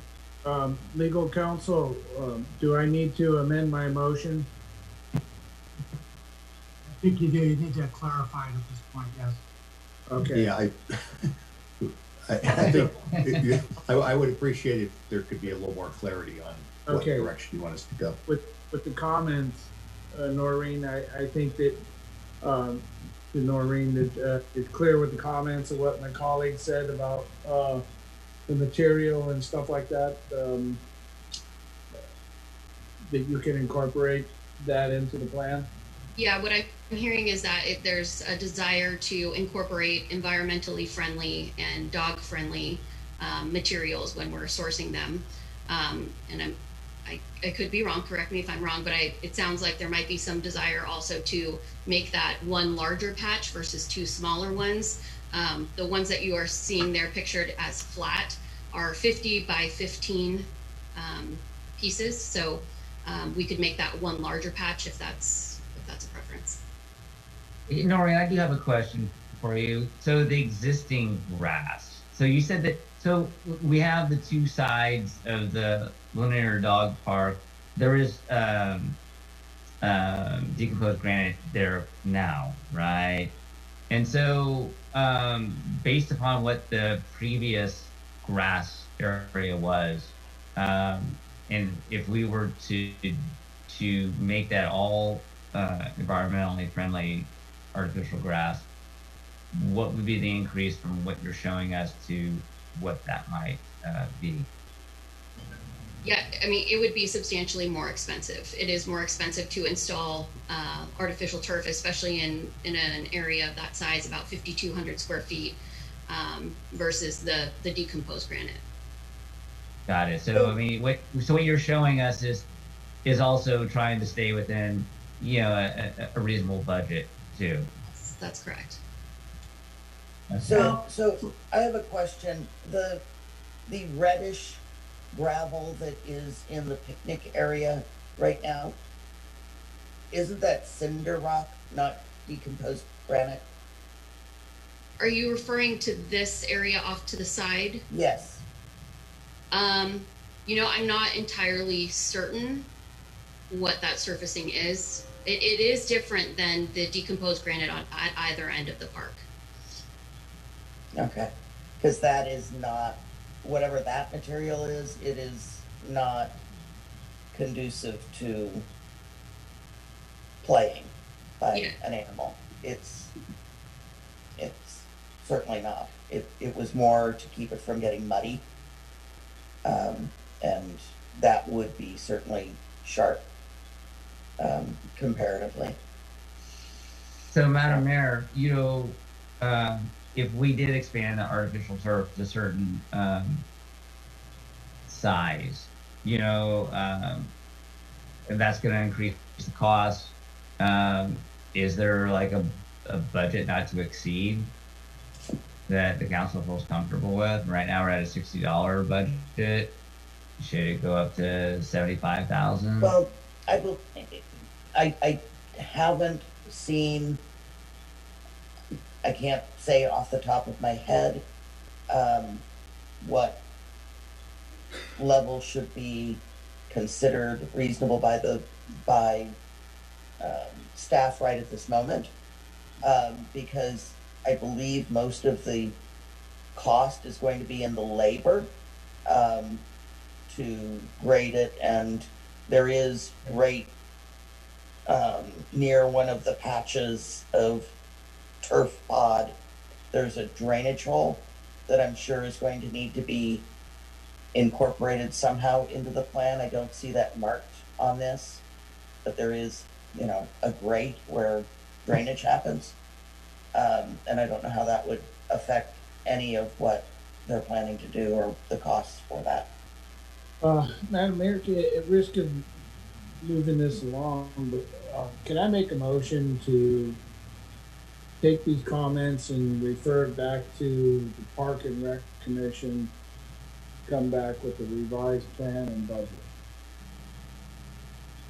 Of course, if that's your motion, we could refer this back to Park and Rec for a couple more options, and what the costs on that would be. I would be happy with that. Or we could just have Maureen come back to us, and we'll just deal with it. Personally, you mean? Yeah. Just have, I think we've given Noreen direction. Maybe Noreen comes back with some, a different plan incorporating the feedback that we've given.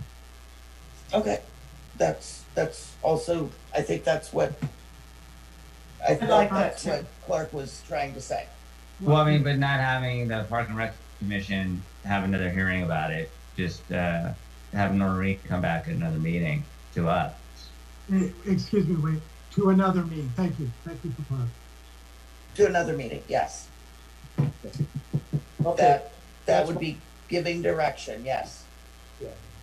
Okay, and no motion. good. That's my motion. The motion that's not a motion. Okay. Madam Mayor, there was also additional public comment. If you'd like to take it now, Okay, or let's go ahead with that. I think that's important. go ahead, Michelle.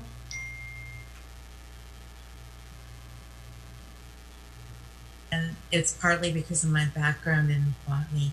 But one of the problems with the natural grass that we've been trying to grow there is drainage.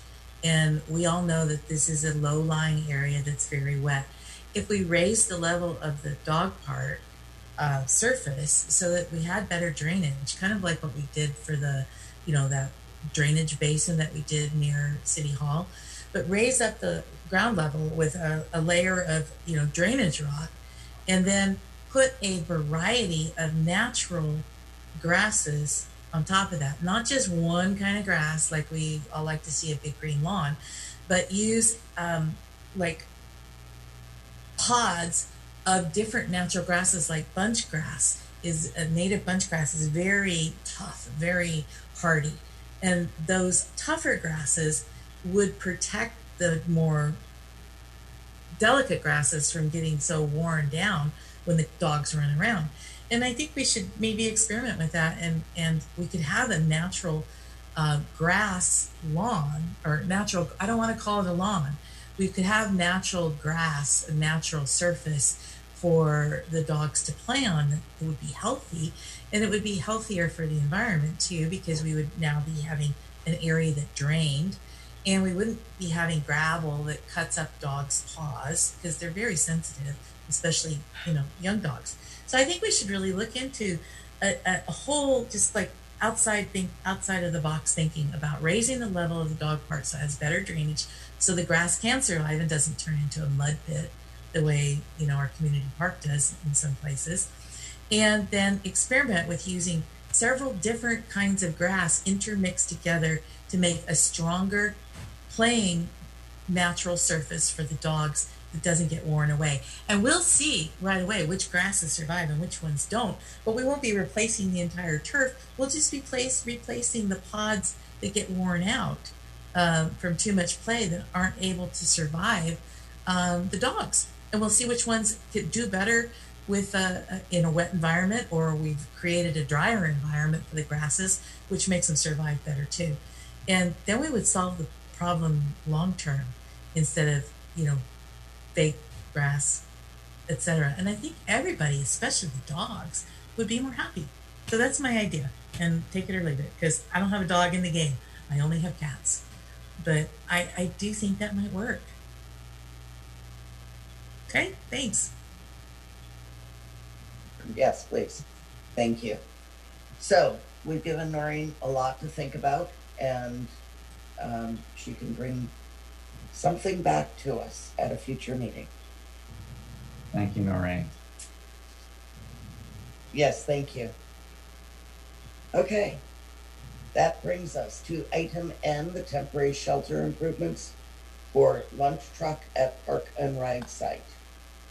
Staff report, please. Thank you, Madam Mayor. This item is before you to consider temporary shelter at the Park and Ride site. I do believe that the proprietor or licensee, Christy Iwade, is with us tonight, so she may be able to speak or would like to speak. This item is before you primarily because the previous licensee had put up a tent sort of shelter out there, and I know I personally received quite a bit of negative feedback on that. So I thought it would be, for transparency purposes and just to make sure that other eyes are looking at this, that we bring this forward to the council and get you to take a look at this and see if this is acceptable. This would go over the area that is currently not sheltered, but where there are benches and tables outside of the lunch truck. The responsibility for it, any liability, is the responsibility of the licensee, and they are also required to remove all the improvements, including the shelter, once the license is terminated. With that, I'll answer any questions, and like I said, I believe Christy is also with us tonight. Thank you. Do we have any questions from council? No, I think it looks nice.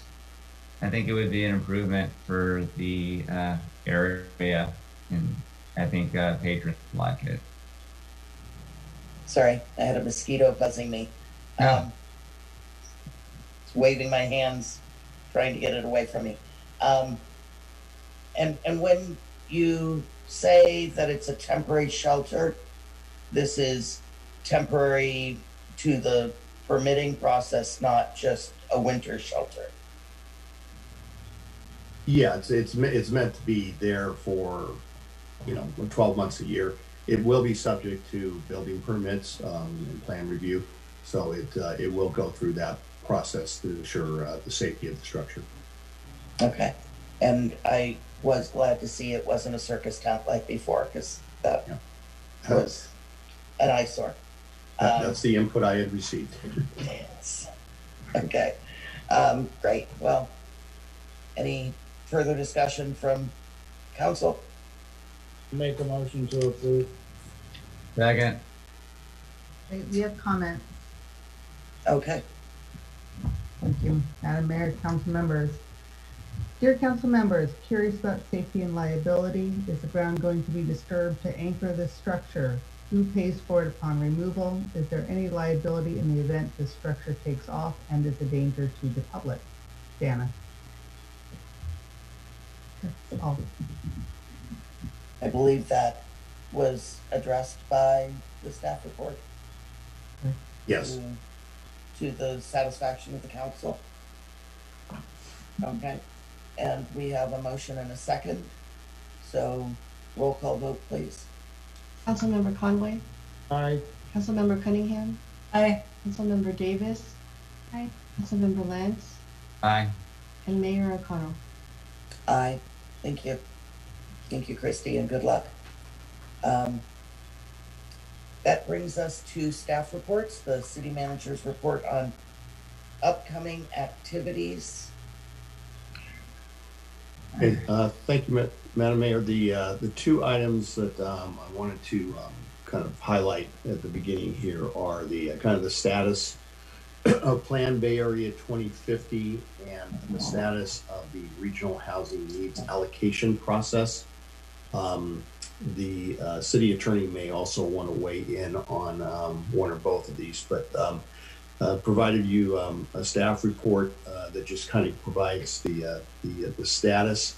Unfortunately, we seem to have gotten kind of highlighted in this process, and I don't mean to say that in a victim sort of way. It's just it seems to be that the layout of our community has just been subject to a kind of an analysis that comes up with some pretty outrageous numbers in terms of housing that is anticipated that we would take on in terms of the regional demands.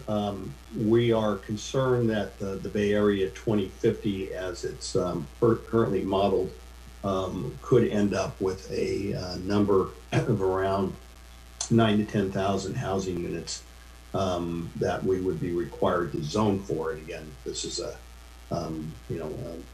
process that ultimately works its way through RENA, which is the Regional Housing Needs Assessment, and is guided by the Plan Bay Area 2050, and it will end up with requirements for us to adopt pretty aggressive zoning for housing in our housing element. The status of this is it's still in the process of working its way through There was a meeting last week of the MTC ABAG board. They did approve the model. We did have our representative at the meeting, or our representative that represents our area, Councilwoman Pappin from Millbrae, who spoke on our behalf and has subsequently followed up with the executive director of MTC to see if we can get a meeting to discuss some of the drivers that are causing these numbers. Some of the things that we think are particularly out of place are the inclusion of the PG&E maintenance yard out on Bayshore, more intensity in a already built environment, which is the Northeast Ridge, Crocker Park, which is an area that is, it may to some look like an older industrial park. As we know, it's one that's kind of constantly reinventing itself, and one that is a very vital part of our economic mix in Brisbane, and something that we don't want to lose. The other issues that have to do with looking at some of the areas that are have more environmental impact or more environmental value, such as Visitation Creek and Icehouse Hill. And all of this is just kind of seems to be ignored in a modeling process. So we believe that our ask of the MTC was not to scuttle their model per se, which is something that would likely not to be taken serious if just from one city's perspective, but really to kind of challenge the input to the model and ask them to kind of take a more serious look at what's really on the ground in Brisbane, literally and figuratively, and what can reasonably be done. And as we also know that part of our argument, both through Plan Bay Area 2050 and the RENA process, is that we went through a very lengthy and, as we all know, very difficult community process a couple of years ago. And that ended up with the amendment of our general plan with Measure JJ that does allow for 18 to 2,200 housing units. Plan Bay Area 2050, I guess, is fairly transparent in their approach that they are not going to consider local general plans in their modeling, which is again kind of I think an interesting approach, because it kind of takes dismisses in our case the hard work we did a couple of years ago to plan for that area. So that's kind of where we're at right now. We're waiting to see if we can get a meeting with the MTC. The staff has, city staff, myself and John, have met with MTC staff and consultants to review all of this. We've inputted to them our concerns. At this point, we haven't really received much of a response, but we'll continue to work on that level, and then hopefully on I guess more of a policy political level with regards to Plan Bay Area 2050. The RENA process is also for the next cycle, which is the 2023 through 2030 cycle, is in motion at the moment. There is going to be a meeting in 2 weeks with the ABAG board to discuss their modeling. The planning committee met today and did approve the model that